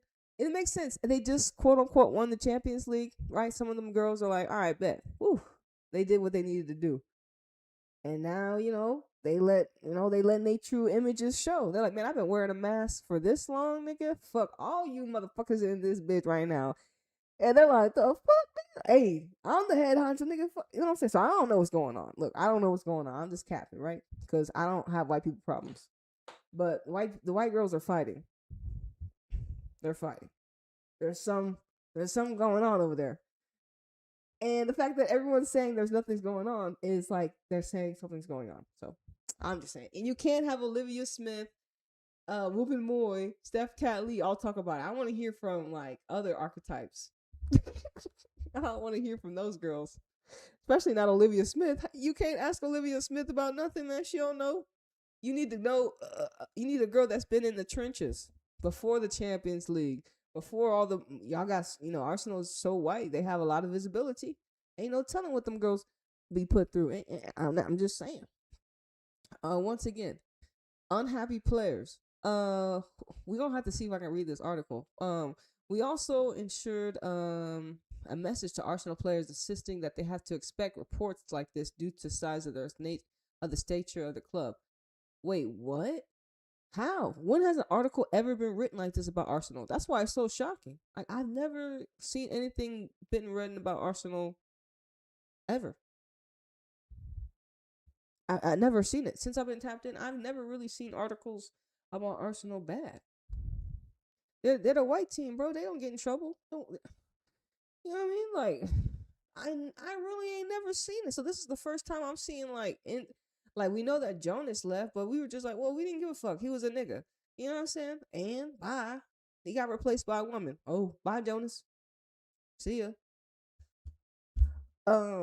We knew Arsenal was the white club. Now they want to sign Olivia Smith, and now they want Olivia Smith to be in the front pressers about, hey, Olivia, you got any information on what's going on in the locker room? She's like, ain't no unrest here, man. I just got here. Everyone's nice with me. Olivia Smith, nice person ass.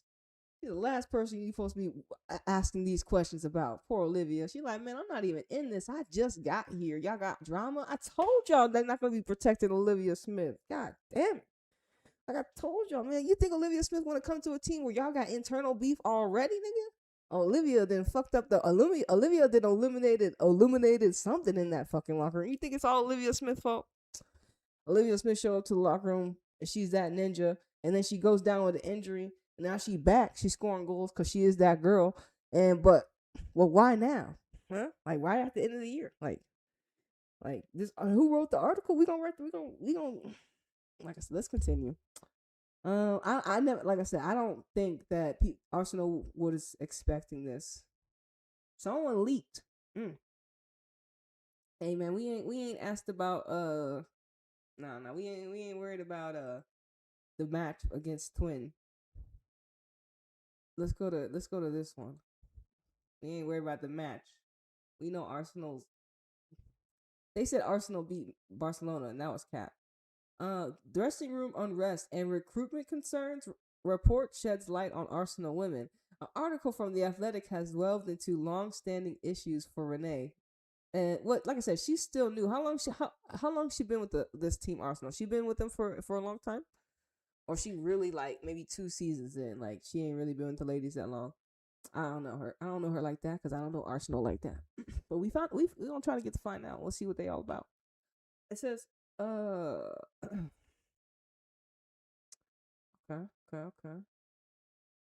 Okay, here it is.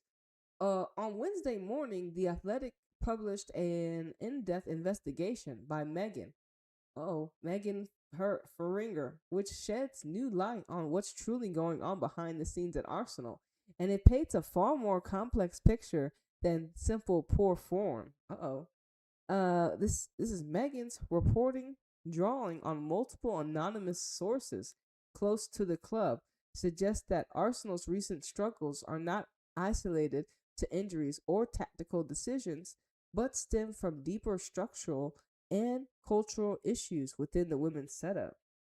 According to The Athletic, long-standing tensions in the squad, uncertainty around leadership's responsibilities, and questions over team management have all contributed to the team's disjointed start to the season. One of the most striking parts of Megan's piece is the revelation that Arsenal's dressing room has been fractured for years. Damn. Oh my god. Arsenal, y'all been broken for years? Damn, Arsenal was just faking it. Arsenal's been faking it, bro. It says, according to The Athletic, a small group of influential players have shaped the internal hierarchy, creating an environment that multiple sources describe as highly competitive, but at times disrespectful. The article reports that these cultural tensions, which predate Jonas, have contributed into Renee's tenure, despite the moral boost as last year's Champions League win.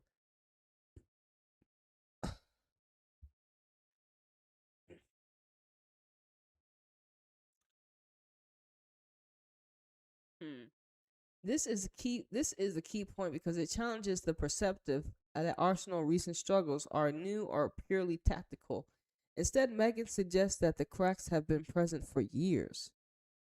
The article also cites that players' newfound fame, which stems from the growth. Okay, it says article also cites that the players' newfound fame, which stems from the game's rapid growth, has contributed to the influence these players feel they have in the dressing room. Time spent at the club also seem to be reasons for hierarchy within the squad. With the Athletic discussing the seatings plan in Arsenal's dressing room for both home and away matches, is in order according to the players join the club. While this means the young academy stars could sit next to new and experienced siding, but it puts weight on those who have been with the Gunners for years. A decision which has been criticized on social media. Hold on, what? Okay. So of course, like the newfound, like I said, but who? Okay, so newfound fame. Like who got famous for Arsenal women more? Like who got more famous for Arsenal women after the Champions League? I don't even know, but that's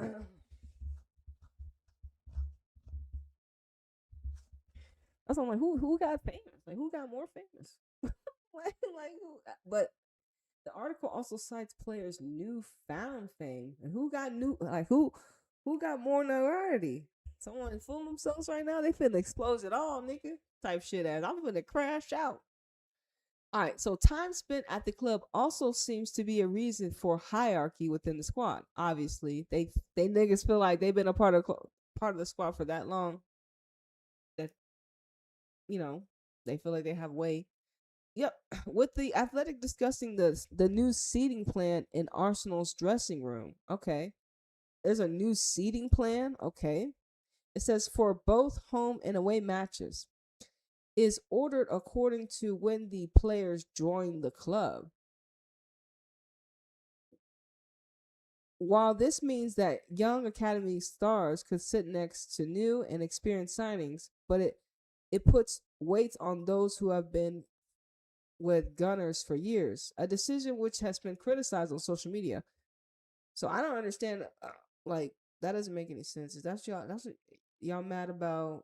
Who cares about the order occurring to the players join the club? That interesting, weird. This is. Ooh, ooh, ooh. Hold on now. Uh-oh, we got some names. We got some names down here. Oh, I like what I'm seeing. Another pivotal point in Megan's investigation is the sense of leadership vacuum. Following several structural changes, Endo's departure, Adriana's role excluding the women's side, and Tim L's removal, the Athletic reports that responsibility for the women's group has become blurred. Sources said so they lost one, two, three. They lost a couple other archetypes they felt. Okay. Sources told Megan that the team has felt like a boat driven by itself, with confusion over who holds accountability for cultural, recruitment, and squad building decisions. According to the article, the director of women's football, Claire, has received mixed reviews when completing transfers. Some say she can be an effective operator, but others have called her difficult to contact and distant from the day to day culture of the first team squad and academy. For many, this contribution to the overall feeling of strategic confusion. It says this happened. It says this matters because it highlights why systematic issues have been allowed to linger. Unclear leadership has left the women's team without coherent long-term direction. And that's the thing. If the ladies are solid and within, most of the time they can navigate the waters. But if the ladies aren't solid from within, she's going to explode. Something happened. So it says Megan also highlighted significant concerns about squad planning and youth development. Despite expectations of a rebuild after the Champions League triumph, the Athletic notes that Leah W being the summer's major departure, Arsenal still filled the oldest average starting 11 in the WSL. I don't know how they're beating teams like Barcelona because it doesn't make any sense, right? Artificial win. The article details examples of young or incoming players struggling for playing time, with Katharina Kuhl departure to Roma, to the battle for minutes that Jenna Nightswanger, Victoria Pilova, and Kara Cooney Cross have experienced this season. The pathway to the top is often unclear. So we got Jenna, Victoria, and Kyra. Yeah, I mean they're good players. I mean, Australia CDM, and I think Victoria, she can play like a right now like a midfielder. That's what I'd be seeing her as. Probably play that middle. Family and agents cite their confusion around development plans, suggesting structural problems that excuse a disconnect between Arsenal's ambitions and the mechanisms needed to sustain it, particularly at a time when rivals are refreshing their squads aggressively. Disappointed fans want to see their clubs head in an upward direction, full of ambition, with a clear strategy. With the Athletic revelations, the conversations around club path to success will only get louder. Damn. Oh, that was a good little. That was. Good tea right there, bro.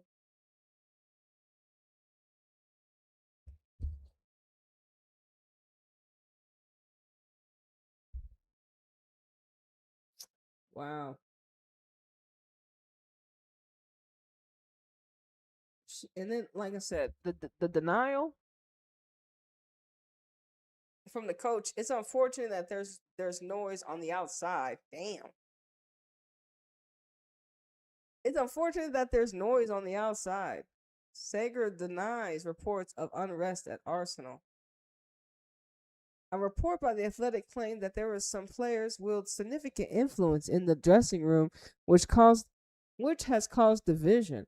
Arsenal are 8 points behind Man City in the WSL and only won one of their last 4 games. Speaking about the article, manager Renee, we won the Champions League. Nigga, y'all didn't win the Champions League. Arsenal had been the most successful team in England.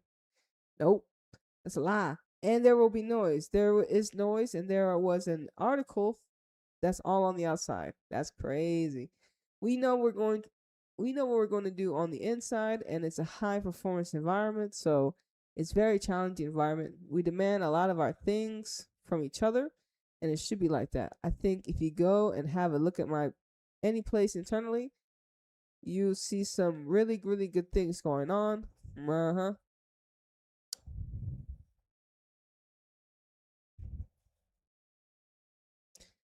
But I think every group of people will have things that they will manage and get through. I'm very positive about where we're at. Very positive, and I can say that full-heartedly because I think on the inside, I see what's happening. I'm happy with the squad. I think they deserve to be back for everything they do.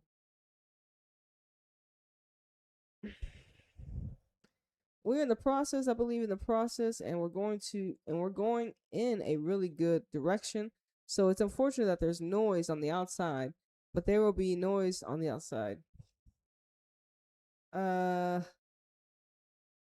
Renee denies that there has been unrest in the locker room. She said that top teams just have to deal with the noise. Nah, man, we never heard this type of rhetoric before. We never heard that Arsenal had unrest before ever. So it's never like been said. I don't like. Nah, this is new to us. Nah, have we had like this? Nah, this is new. Asked if she was angry about reading the article, the Dutch manager said no, not too much. Normally, I don't read media, but I have to be cross certain things, so I did read it. No, not too emotional. To be honest, like I said, I think we have such clarity in what we're doing here. Maybe the emotion of it. I don't agree with it, and it's unfortunate that this is what's written about us while we're doing so many things. And I think people are invested in the process. So maybe that was a little emotion I felt or I thought I had, but not more than that. It's unfortunate because I think there's so many good things that the club has been doing. Yeah. Yeah, but like I said, winning doesn't mean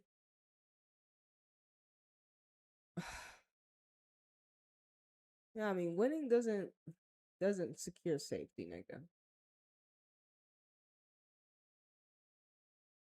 And then you got Olivia Smith.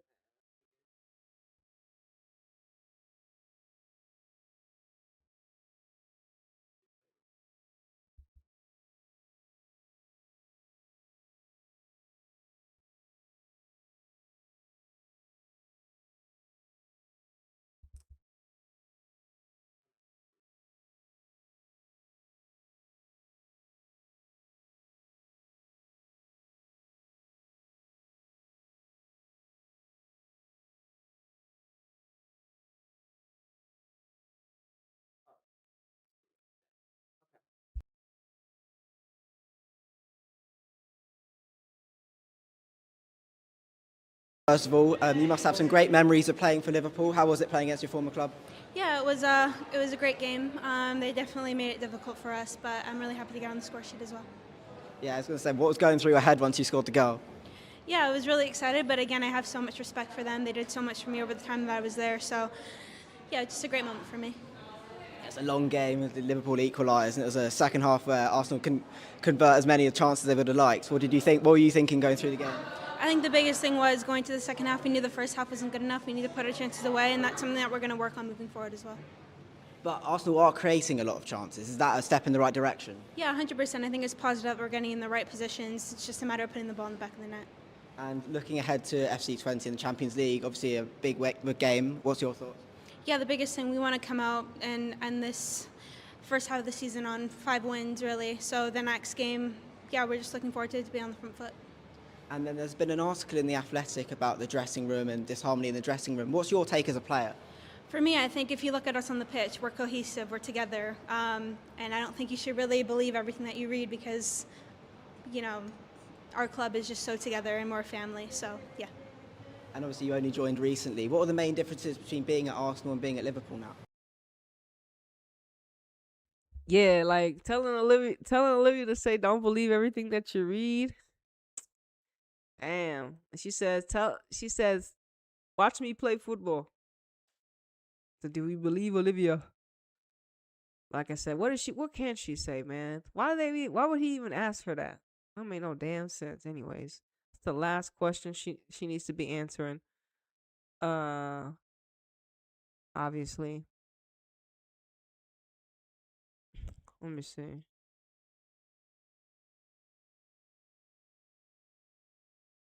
Hold on.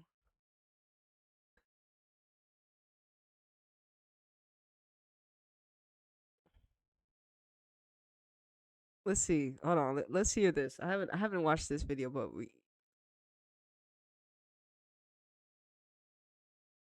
Now let's move on to chat about your former team Arsenal, because there was an article that came out in The Athletic this week by Megan Feringa at the team, and the team at The Athletic really picked up a lot of interest because it's talking about Arsenal women and their decline, I suppose, post-Champions League win. They had this great moment in May and it's not been going great for them, I think we can all agree. But some of the revelations in this article have been really interesting. I'll read you a little bit from it. It says, unrest in the dressing room has persisted for many years with a small group of players wielding significant influence. Arsenal's commitment to their women's team is not in question, but there remains uncertainty in some quarters about how it fits into the club's overall strategy. To give you a bit more of a sense of what it's talking about, the article also mentions negative responses from multiple players about the sense that the squad culture needs to be addressed further. It also talks about players not getting playing time. You know, I mean, I'll bring up Jana Niswanger because I know a lot of Arsenal fans are just fuming about the fact that she's not making it into squads. It also mentions players like Freya Godfrey, who, of course, have had to go elsewhere to get that game time. And, you know, she's doing really well now. So basically, it's just talking about this sense that something's not quite right at Arsenal women. I mean, what do you make of that? I mean, The Athletic are a fantastic resource for these types of things. So I think in women's football, there is usually some truth behind it. How true, I don't know. My feeling around the club, when I'm around the club, I don't get that feeling. I haven't heard anything from players, and I speak to quite a number of them. I have a good relationship with the club. And I think when the team is not performing to these levels, you're going to try to find something. I can honestly say, I spent 12 amazing years at that football club, right? When I re-signed in 2015, I walked into the dressing room and I thought, oh, this isn't the Arsenal that I know. This wasn't the Arsenal that I felt. You know, the energy was different. All my teammates had already left. Whereas I grew up at the club where it was very family orientated, very family friendly. And that's why I left after a year. Pedro was the manager then. The culture wasn't great. I think we've moved on from that. I do. I think you get a feeling around the club. Look at when they won the Champions League. There are going to be in teams. Do you think I loved all my England teammates and Arsenal teammates and they loved me? Not particularly. You know, when we won the quadruple Arsenal, 2 of our teammates couldn't stand each other, but you'd never know that on the pitch. So, I don't know. I think people are looking for something. They love Renee. I've heard all the players saying how much they love Renee. And there will be in the team players that will stick to each other a lot more. That's just the reality. But I don't know. I don't feel like there's a reason. I don't know. I don't think there's clicks. I'd have to do a little bit more digging, but I don't get that feeling from the club. I just don't think they've been performing well. Now, Jenna Niswanger's a weird one because when they picked her, she was Rookie of the Year in America. She was playing for the US Women's National Team and she really has not got a look in at all, which is quite strange because why would they bring her if they're not even going to give her a chance? But then Cooney Cross, same situation. She's been up and down like a yo-yo this year, in and out of the team, not even making squads, like not even making it on the pitch, sorry. So it's up to Renee Segers to do what she wants. She is the manager and she won the Champions League, so she has a little bit of leeway. But with the results that have been going this year, they've been nowhere near it. And that's the moment when you suddenly start to look for the reasons why, right? Yeah. Like, when they're winning the Champions League, no one's worried about these divisions in the dressing room. The moment things started going south, it's like we have to find an answer to this. And I think there is. But sorry to interrupt you, Madam, No, but these tell me. types of things, right? I don't like the crypticness of it. Do you know what I mean? I just want them to say what it is, because it's like, is it because of this? Is it because of that? Like, if reporting's going to be done, I just love it if there was like not speculation, because it makes us speculate. That's all I'll say.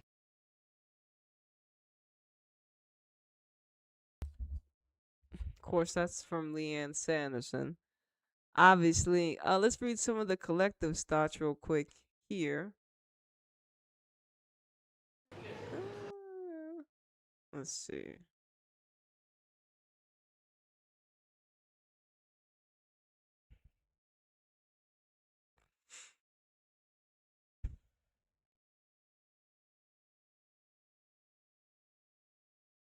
All right, let's see what we got here.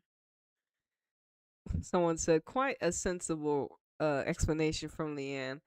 It says, Claire is the problem. For all the money and resources we are pouring into the men's, the ladies need accurate attention too, and ASAP. We can't let the momentum of the Champions League win fizzle out.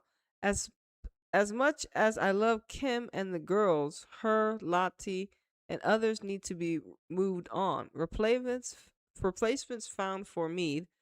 Losing Williamson, Reed hurt us, but the problems are with long-term vision and recruitment, not just who is or isn't currently available. We literally field the highest age starting 11 in WSL history. This is far from a good sign, and we have young players who can step up but aren't getting the same time.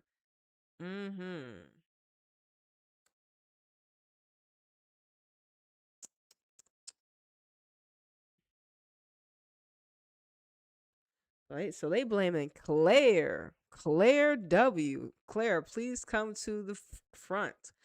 It says, I definitely think there's some real issues at the club. I've never been a fan of Claire Wheatley, and I think Renee needs to improve her squad management and communication with players. Maybe she should talk to... No, she ain't gonna talk to that nigga Arteta, or lean on Kelly Smith more. But I also think the Athletic article had a clear vibe of like most of our sources are a few people currently having a bad time who don't actually represent the club as the whole. This is the first time I've heard any unrest in the locker room, and usually when that's the case, it is at least somewhat visible from the outside, and I'm not seeing that at all. Personally, I just think this is poorly structured quad as a result of a manager turnover and the lack of any complete. Just letting Leah Wee without any replacement was poor planning. Yeah, like I said, Arsenal, I don't even watch Arsenal, but the fact that they got Olivia Smith out here, I don't like that either. And once again, the fact that this is even a talking point for Arsenal's wicked work. But yeah, man, we had a lot of great stuff to say, man. Trinity Rodman and the NWSL, are still in our time.